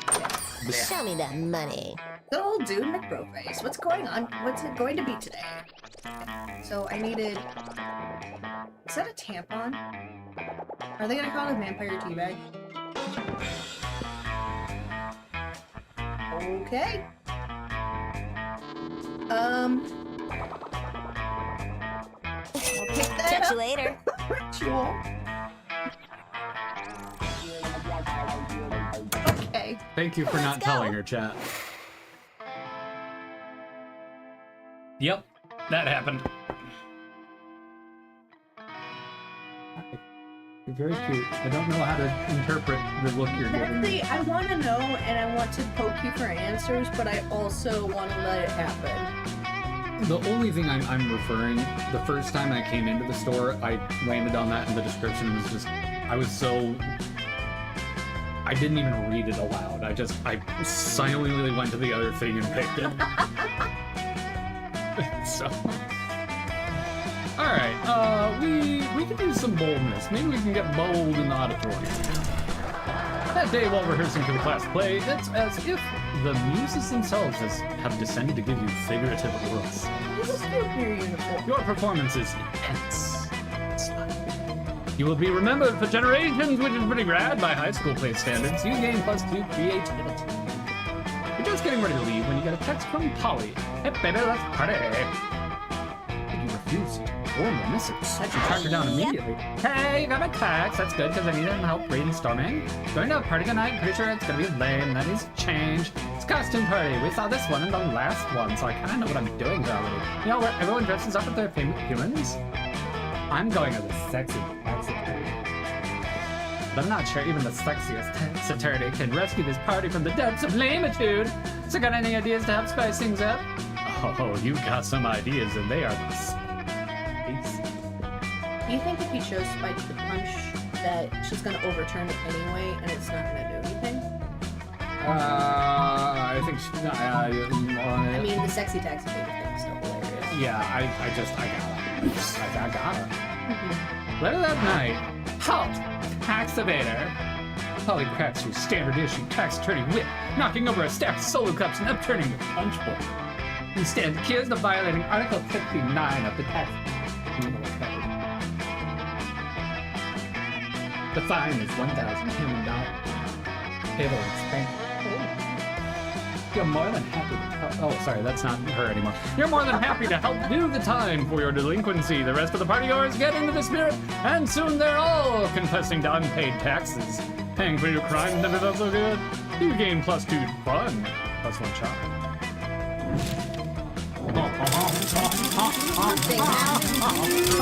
You. Let's go. Me. There you are, minding your own business in a spying on your classmates kind of way, when suddenly... Hey, Blue Mom. You're sort of a loser sometimes, right? Sure. And you hang out with other losers like Dude McBroface, right? Because Dude McBroface... You guys are talking about shit is a about me? total loser. Total loser. Who I happen to maybe be developing feelings for. Oh, I did. I was reading the text. I'm sorry. We actually had that conversation yesterday at the thing I went to, just how some people think in pictures and some people think in words, like especially reading books or graphic novels and the like. Anyway, we'll get on that later. Yeah. That's a whole different... I can't explain it. He's nowhere near as attractive or wealthy as Ruth in society. So I'm just a bit drawn to him. I think it's his eyes. Like there's real depth there. Like he's hiding some things. oh, see, there was... What do you think it is? Something wonderful or... The secret behind Dude McBroface's eyes is...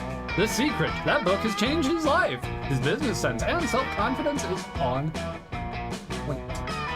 The secret behind Dude McBroface's eyes is the secret of communism! Dude McBroface doesn't believe in ownership of material goods or individual entrepreneurship of any kind. If you mess this up, then you'll be mad. But communism... But She's not... I know she won't.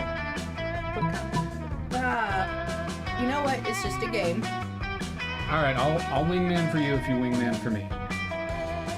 Alright. Secret? I love that book! Any publication that puts me in a position to once again assert my superiority over others with hard work can win me over. Remember, prom is a competition. True, really. True. Well, here's the thing. My competition is just, I think I'm getting the better date anyway, and we're gonna be way cooler than those two lamos are ever gonna be. We're gonna be prom court, dude. Y'all are gonna be all like, we must have rules at this prom, and we're gonna be like, party! You'll be too drugged up to realize what's happening anyway, so what does it matter? It's gonna be fucking great. You think you're gonna be in prom, but it's actually a janitor's closet because you got lost and confused because you were on so many things. What can I say? I'm a cheap date. Easy to entertain. That's alright, we'll take prom, you take a janitor's closet. And any monster that reads that kind of book is out to get something. Who's up? In this case, possibly me.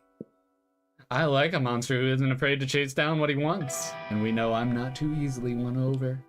Maybe he has a chance with me. Vera and Dude McBroface. Prom royalty. That's a nice ring to it. Thanks, Blue Mog. No problem. Maybe they'll let you get part of the prom court, even if you're just a jester or something. You gain +3 fun. There you go. You could be Chester. That'd work. Everybody chooses. Okay. Oh. Fishmonger. Deep sea driller. Oh, this is a romance book waiting to happen. So like the kind of folks that are at saturation all the time, and so they're in the pressurized cabin in between the deep sea drilling things. Yeah. Weird it is. I mean, deep sea driller would be really good as a slutty. Well, that's the thing, though. It's in the name. It's so on totally point. weird though. But it's so on point. Deep sea driller. I mean, it sets us up. Fisherman, all you have to do is put on fishnets, and that's so easy. No. Yes. That no. You put on a big beard and fishnets, and there it is. No. So Fishmonger, not fisherman. Fishmonger. Fishnets still. Hey. Is right. Chat vote? Okay, chat vote. Okay, so here's the thing. We gotta do the argument though, like So actually have time for both would of us. totally just put on fishnets. Would you let me actually debate you Deep sea instead drilling, of you have just the steamrolling over So you me? have the pressurized suit Where's the with moderator at at? the top. Moderator, can I have my time, please? I'm trying to set up the fucking poll. And I'm taking advantage of that. That's rude. Alright. Seriously though, like you're in the deep sea drilling diving uniform and you just put on like a little slutty bikini over it, it would just be ridiculous. In all the best ways. So the name is there, the innuendo is there, but the actual pulling off of that ensemble with the outfit, with all the other things would just be fucking perfect. Content does not meet guidelines. Is it not like sexy or sluts? It probably doesn't like sexy or slut, yeah. How about just weirder?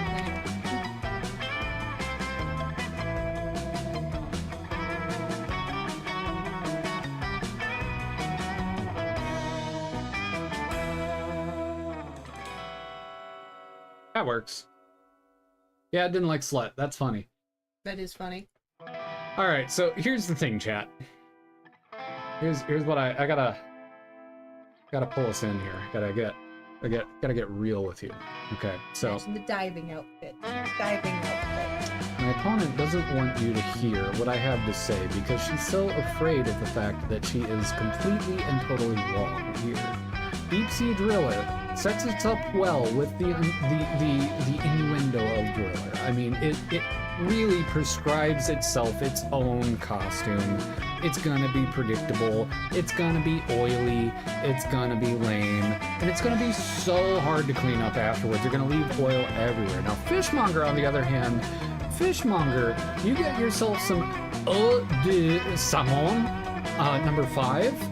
You spray it all over so you get that nice musk going, right? But not only do you have to have the smell, you have to have the belting. You don't get to have a megaphone as a fishmonger. No, it's you versus all the other mongers. So you're using your naturally toned physique to project out your wares. And your wares, in this particular sense, is your sexy body at this party. So you've got the fish smell, you've got the come get yourself one sexy slut over here, and So you just turned it into a prostitute instead. How is that weirder? but you're in like overalls and those big rubber boots. No, the whole. Okay, but still, you're gonna have to have it. And the big- It's just too easy. No. See, here's what you do. You do body paint for the overalls, but you still wear actual big rubber. I like how you keep changing Gloves it to and try rubber and make it boots. valid, but it's not. I never got to fully describe the costume. I didn't change anything. I didn't get to describe it yet. I know, I'm making it hard, but it's fine. I know, and I'm happy it up because it's fun. Seriously, the whole. Oh, fuck you, chat. You jealous of my book? What? Fine. I gotta change that time. I like this. We can just Sure. get. All right. I'm gonna pull chat back up over here so we can see it. Did I learn Mog is into rubber? I mean, monger is not an inherently sexy word. Hey. Yeah. It doesn't matter. You make it sexy. That's the challenge of it. That's the. Anyway, whatever. Let's play the game, I guess. Wow. Sorry, just looking at No, go for it. Okay, so where do I want to? Where do I think I might put her? See you, Metal Opera Mom. Have a good one. Thanks for being here. Siege Driller, yo. Siege Driller. Okay, I have like. Mog made the case for Deep Sea Driller at Oily. That's a good point. Now we know what real eighth is into too. I mean, rail between my rubber and your oil. I think I'm overthinking this. After I didn't siege it, so let's...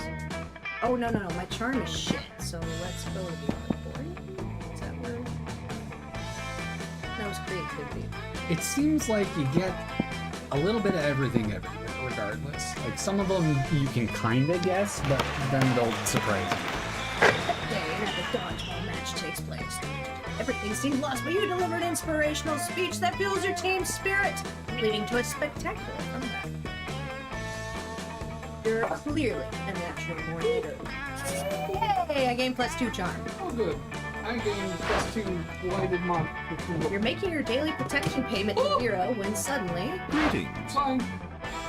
Things fine. Situation normal. Oh!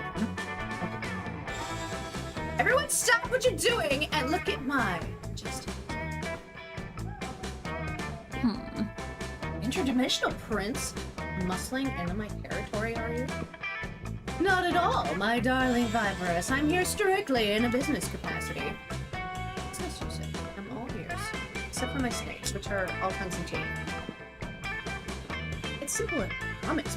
You're an aspiring crime kingpin. I'm a prince. I propose... Oh, fuck you! Fuck you right off of this place.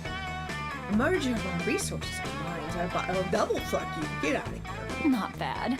Interesting. Oh no, Vera's getting out her calculator. It looks like if she decides this merger is financially viable, good luck asking her to prop. Oh no!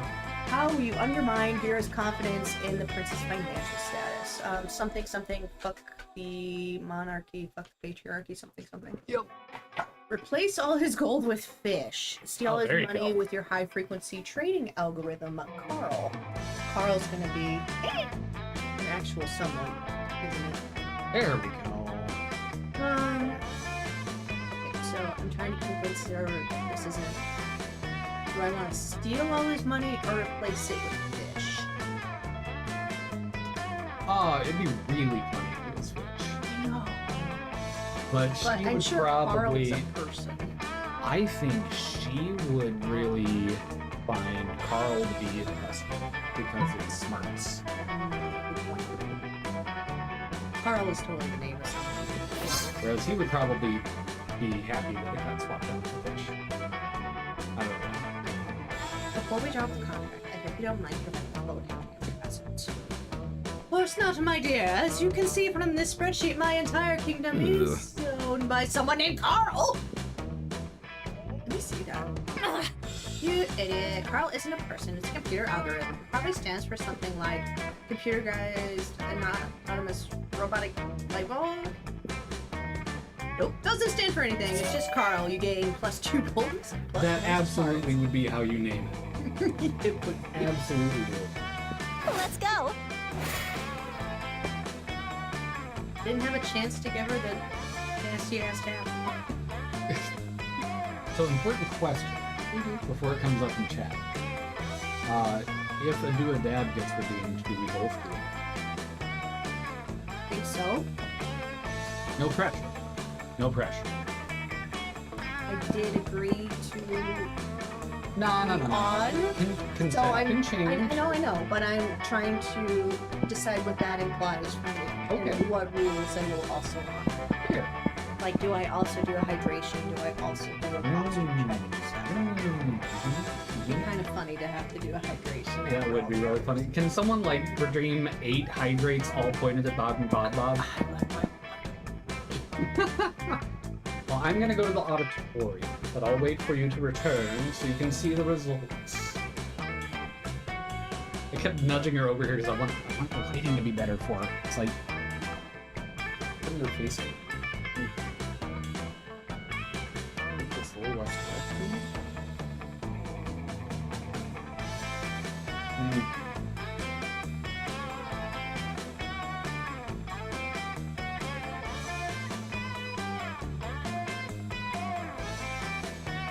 Ah, Troz, bless you. Oh, Troz, if you weren't here when I was waxing poetic, our favorite location to buy broccoli at has a big sale. Oh yeah, you were here because I was talking about the dryer break. Never mind. Welcome back. Bumblechops has redeemed 8 hydrates. I think we split those. Okay. Alright. Is half a liter sufficient? I just do a swallow per day. Unless I'm really thirsty. Alright, I'm going for auditorium. A day while rehearsing past play. You are struck by the lightning of inspiration. You came up with the ultimate nickname for yourself. You tell everyone to call you by it. Also known as one of the 7 most douchebaggiest moves in the world.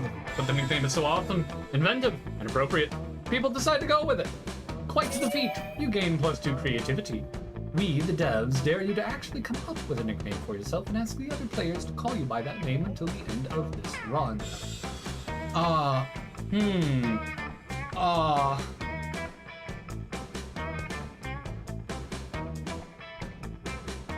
Lord Stud.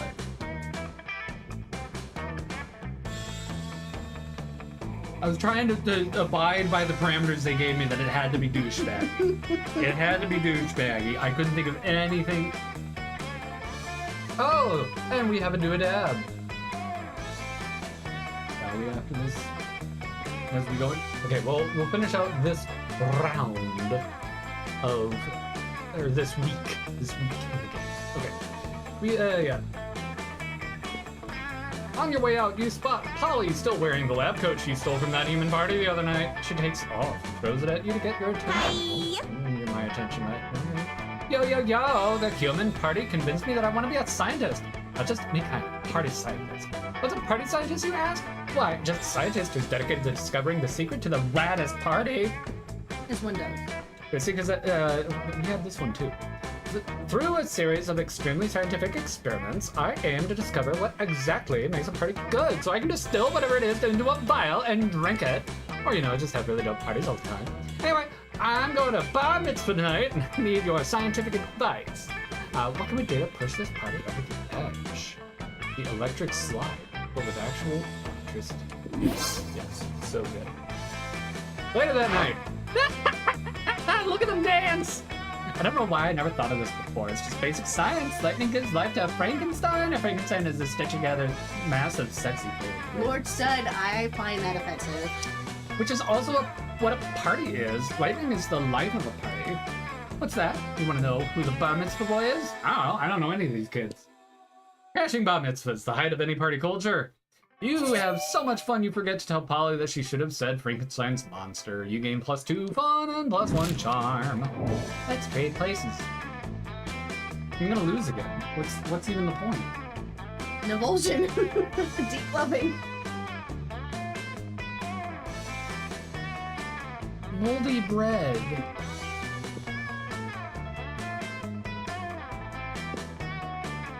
Okay.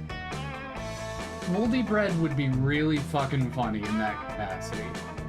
But, like, the body horror element of, like, peeling back skin and putting something underneath and putting it over would be very interesting. Because I'd want to know how it works Fair. And it would be fascinating to see how they have to do that in the special effects department to do practical effects. Sure. It would be really interesting. It would be interesting. That's also calling for a higher budget there. Where I think with Moldy Bread we can go into almost like a... You mean like a sci-fi B-movie kind of level? That's what it sounds like. Like bad costumes and...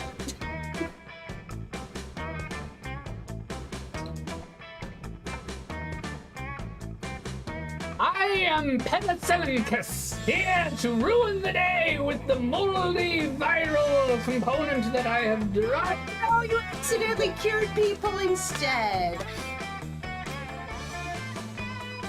Alright, chat, we're gonna go do our dab. While we do that, you all decide between our stories who is the winner here, okay? I think that's the only fair way to do it, so we're gonna do that.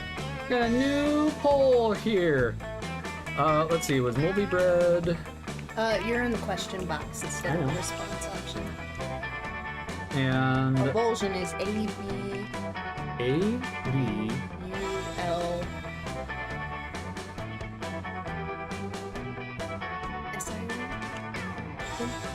Yeah, a degloving process. Can happen to a finger, can happen to a hand, can happen to an arm, can happen to a leg, doesn't matter. It's just when the skin gets peeled back. Okay, Captain Moldy Bread versus... Do you have a name for your avulsion dude? Person? Thing?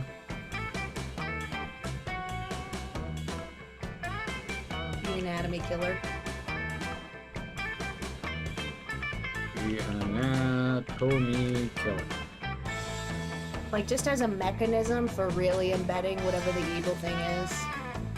It'd be pretty horrifying, but also interesting. Right, well, while chat debates... We will step out briefly and make decisions accordingly. Indeed. I will go to the review results so we can just see that when we get back in. Are you gonna be mad if I win? I will probably ham it up like I am regardless.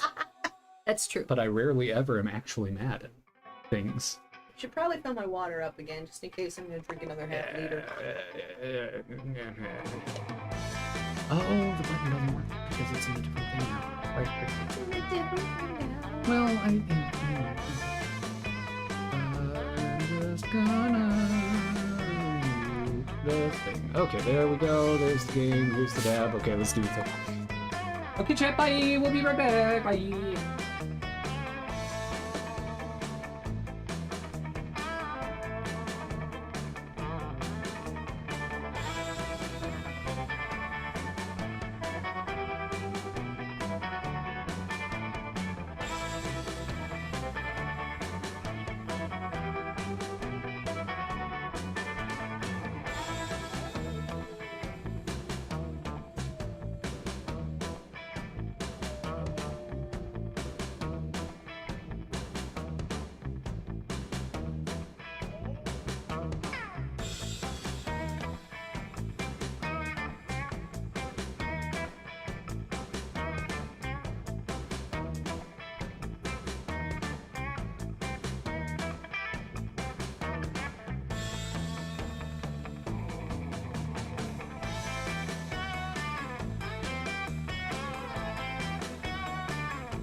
Okay, Mog is still doing things, so I kind of want to plead my case on the other.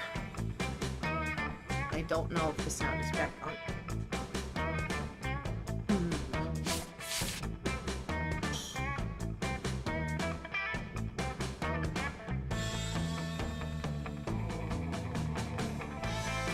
Disagree. Disagree. Unless everyone was allergic to that particular mold. Seconds.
Okay, I heard the door downstairs, so you should be back pretty quick.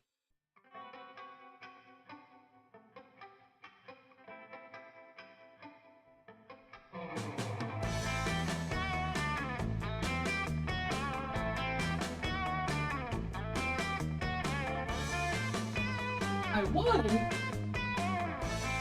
I won! I was gonna try and come up and argue a little more, but I won! Alright, let's turn the camera back on so everybody can see our pretty faces.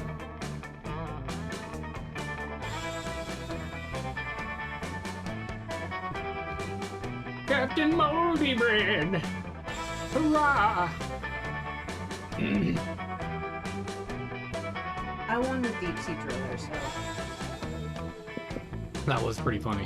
This is my first win of our debates. ever.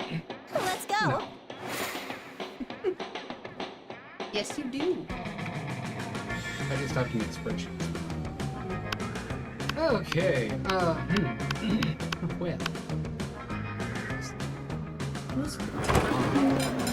You arrive at your table to find Coven eating and Polly and Miranda screaming. We're under attack! Alarm! Summon the guards! They're using their bizarre mind powers on me. The cute tall one is my less attractive and evil twin. She uses shades just like me. Clearly because the evil twin thing! We're not attacking anyone. We're eating. What do you mean less attractive? Disgraceful. Lies. Subterfuge. I can feel it in my brain, making me less cool and sexy. Always the same with you. Every single unshowered. You can't allow your friends to be attacked. Quick, save them from this fiendish menace. Joust them in Miranda's honor. Rug their food. And Corwin, it is today. It is today. You reach into your pouch of drugs and pull out a handful of miscellaneous pills that you sprinkle on Coven's mashed potatoes. What are you doing? Are you trying to drug us? Idiot! Winners don't do drugs. We're out. You know what? How about we just move to another table? Cool. Ah, suckers! They left their druggy potatoes. Looks like everything's turning up Polly. Polly eats all the drugs out of the potatoes and then decides she's a canoe. A canoe that thinks you're kinda cute! Sure. Oh, you came prepared. Hey, Prince is up there, but fuck him. Yeah, fuck him. I gotta go with... okay. I kinda wanna see what this does. His mom forgot to tell you. Yep, I did say. Yeah! That was... Thank you, Corwin. So, Prince of the Universe is up here. Fuck him. He can sit by himself, stand alone. Wondering who Carl is. This would be a fun interaction. This might move me forward. Oh, is it actually the shop, or is it you talking? I'm pretty sure it's a shot. I don't know if I need anything else. This is gonna be a the blood of the former prom. She was gonna get the goat. I kind of want to give her the thing because just holding on to it's weird. Give me the die. I got a crit. Are you shitting me? No. I literally rolled a 1. And it's the same die! It's the same die!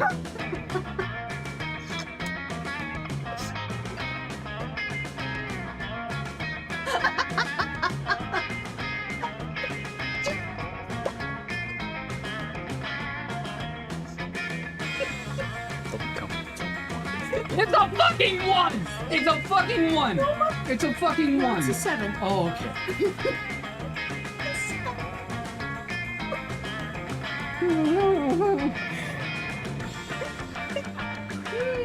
I'm just gonna put that down over here.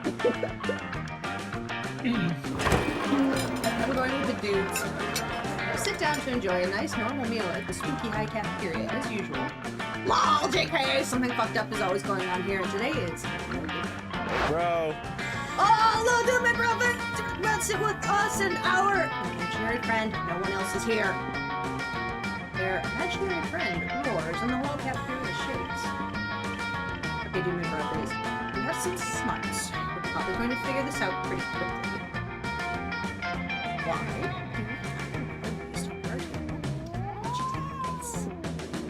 He's asking you to guess because we totally forgot our plan. Scott? No, we didn't. Shut up. We're gonna teach it the piano, or maybe the saxophone. I lost my notes.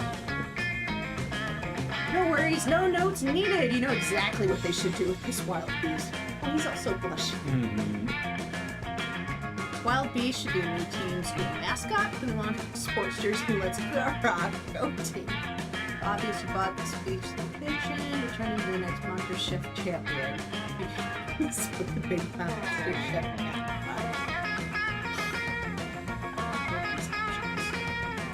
I did have this one. Oh, did you? What'd you pick? I picked the Monster Chef.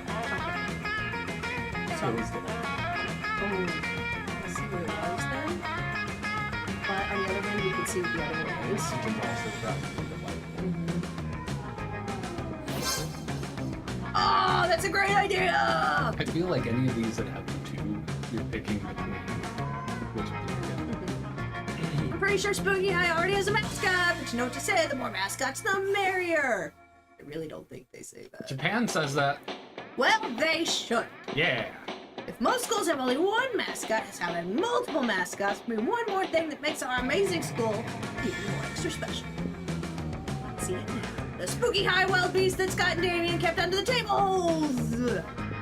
Rah, rah, wild beast, eat the other team and make a feast and try not to get an infection from yeast, yeah!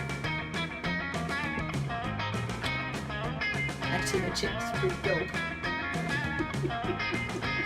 The thing was, I saw the words on the screen, and I heard what you were saying, but I was like, wow, Larissa's really on a tear here with this rhyme. Because it's so something that you would just come up with anyway. I really thought it was just coming from her head. I didn't make the connection that they were the same thing for some reason. Yeah. It was pretty dope. Yep. Good job. Dude, McFronis, thank you tons. Wild Beast mascot sure will be fun. If you ask me, who you won? You were in it, bitch. You could point out that the tons and one and Right, Corwin? Well, why would you make such an adorable, genuine display of affection for Wild Scott? Let's try this. Okay, chooses a food. Say out loud for the rest of the time. and count. Ready? 1, 2, 3. Steamed Stroganoff. carrots. Okay. Steamed carrots, stroganoff. Stroganoff. How filthy this sounds. Hey, darling, your steamed carrots and moist and ready. Your stroganoff is moist and ready for you. I would be... Done. That sounds not being sad. Hey, God. My steamed carrot is moist and ready. See, I think... See, that just sounds like it's gonna just break in half. But at least it's already phallically shaped, where stroganoff is a pile. Well, but it doesn't have to be phallic. And then What is it? steamed, like it's already there. It's already phallic. But it's gonna break, and it doesn't. The Stroganoff is a pile of mush. A tasty pile of mush, I grant you, but a pile of mush. I challenge you with fascinating choice of lubricant versus it's going to break off and isn't flared at the bottom in a way that's going to be helpful. Stroganoff is a pile of mush. What are you gonna do with that?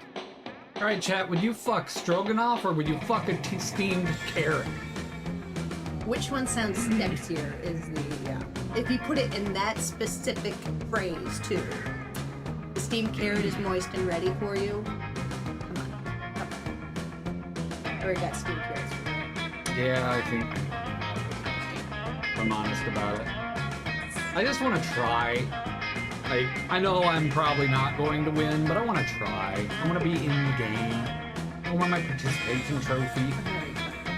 Oh, good. Oh, this is our last week, it looks like. What? Yeah, Sure. it's the shorter game version.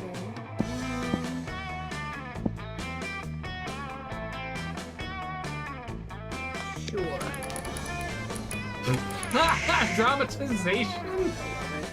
Spent a whole day mining or spent some time on the library PCs mining some bitcoins. Supposed to have something to do with surprise cryptocurrency, but yes, nobody actually has any fucking idea how it really works. Anyway, 2 bitcoins equal to $2 million, which of course is only equal to 2 monster dollars. So that's 2 million. Hey! Soon after, you hurry away to join Vera for an after-school rendezvous. She's arranged a romantic evening at the stock exchange. There you are. I'm so happy you've joined me here, and that I had momentarily forgotten my hatred for all beings. I'm trying to channel my best Audrey Plaza. You what? You thought you were going to dinner? No. Silly. How am I supposed to make a profit at dinner? If you're hungry, just eat some money. There's plenty of it lying around. Look, I invited you here because I want to share something really special with you. You see, all the people here are these sociopaths screaming at each other in $10,000 suits. This... Well, not really. I never met my birth parents. It's more like a room full of my worst enemies. But what's family after all? But a room full of your enemies. Oh, shit. Boom! Anyway, enough chit-chat. The real reason I brought you here was to help me make money. Make with the stock tips. You know absolutely nothing about the stock market, and that's never stopped you before. You tell her, buy one of everything or sell it all we need is each other.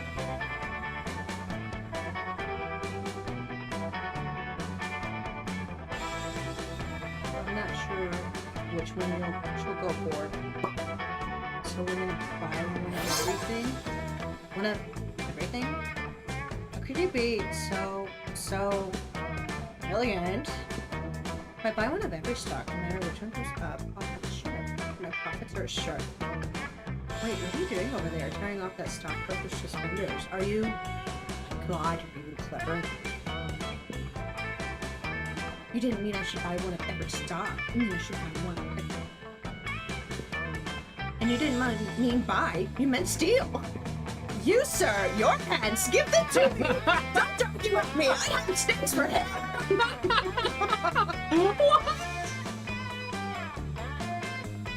What?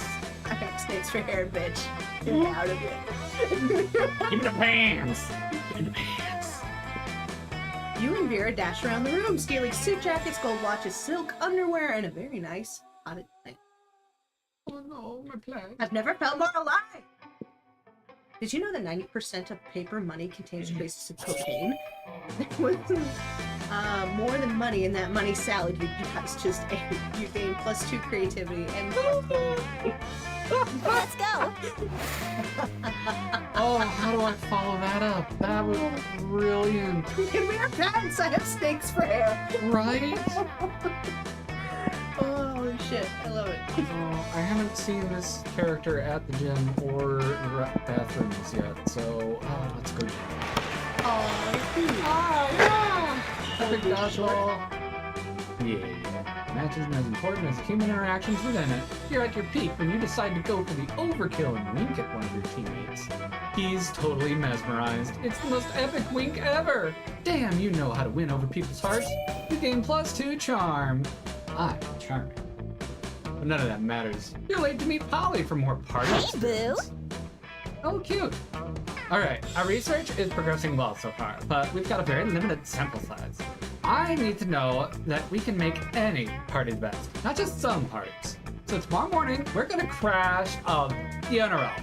If we can make that fun, we can make anything fun. You're gonna put the fun in funeral, huh? Yeah. So yeah. brainstorm time. How do we put the fun back in funeral? Possess the body of the deceased, bringing them back for one last party. Oh, I love Bouncy Castle. possessing bodies. This is like Bouncy Castle. you did. I have strong feelings for both of these, and I want to see both of them. I just don't know if she's gonna be offended. Like, can I suggest that she possesses, or she's gonna be like, yeah, I don't care that. I'm not that guy. Yeah. Is it gross or is it cool? I don't know. Can ghosts even bounce? I suspect, given her roughly corporeal form, that yes, in this case. Also, she's absolutely going to put the deceased in the bouncy castle. But you know what? Bouncy castles have a tendency to deflate and be disappointing. We're gonna go possession. Yeah! Later that night. Woo! That was awesome! I was totally inside that dude. And then they were like, does anyone else want to say a few words? And I was like, ooh, me! They totally freaked out. And I was like, let's turn this funeral into a wedding! And I got married to like 11 people. We're all widows now because I left that dude in a heap on the dance floor. But whatever, weddings rule. Wow. Hey, Blamont, you know what? I think we're getting really close to the true formula for a bad party. You've been the best science partner I've ever had. Yes, she hasn't had a lot of science partners. You doubt she even knows the real definition of science, but you're just too happy for you to correct her now. Come on, the night's still young. Let's go turn this all-night laundromat into an epic rave. Those washing machines don't know when to hit them.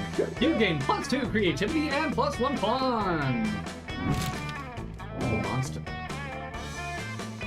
Who are you asking from? Well, I gotta ask badass Lady Vera. Hi.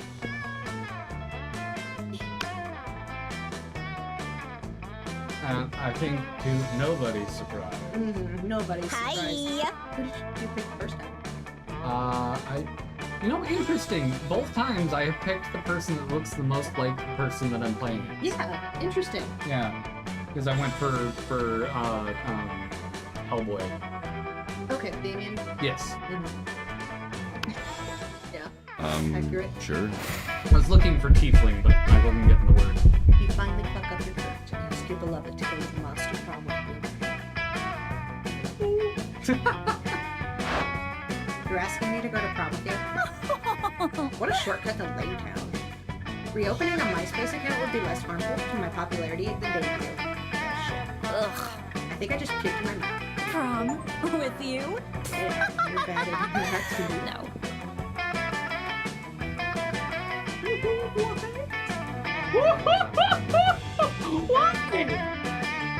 Because you probably went for Polly harder. Oh, or maybe you had to get like, maybe she has a stat that you have to hit. Certain Yeah. My charm is kind of a detail. Oh yeah. Oh, it's a 3. To repent for the sin of making such bad choices, you were forced to walk around the school in the nude, accompanied by a nun who chanted shame over and over while ringing a big bell. Class. Let's go. That's rough, buddy. What? Prom? Of course! Prom night will be another perfect opportunity to conduct our experiments in party science. So clever of you. That's why you're the best science partner. That's not what you meant, but sure, why not? Sooner than expected, prom night is here, and the two of you are finally ready to crack the ultimate party formula. You free some wild animals, do lots of ecstasy, you awaken the dead, you even do the dance of joy. Everything is perfect. You feel floaty, full of energy. You realize you didn't even go there at all because you were stuck as balls. You see beautiful, shiny lights. You feel connected to everyone. Obviously, most of that is thanks to the ecstasy, but still, you feel like you conquered the night and put a flag with your names on the peak of life itself. Then dawn comes. By now, you're on a hill by the sea, watching the sun slowly come up. No idea how you got there, but who cares? You're at peace, watching the gentle tide of the morning. And you realize Polly has her hand over your... Let's party till You know, dawn, the baby. Molly. This might be the Molly talking. I think I finally got it. All these parties have been wildly different. All of them have been the very best. Put a lot of thought into it, and I could only think of one thing. I think the formula to have a perfect party must be sharing it with the right people. You don't answer. You just hold her hand as you spend the morning watching the sun slowly coming up over the sea together. Oh! It's likely to get an anal bleaching. Okay. Wow. We'll hear from my lawyers. Oh no. Oh no. I'm so sad.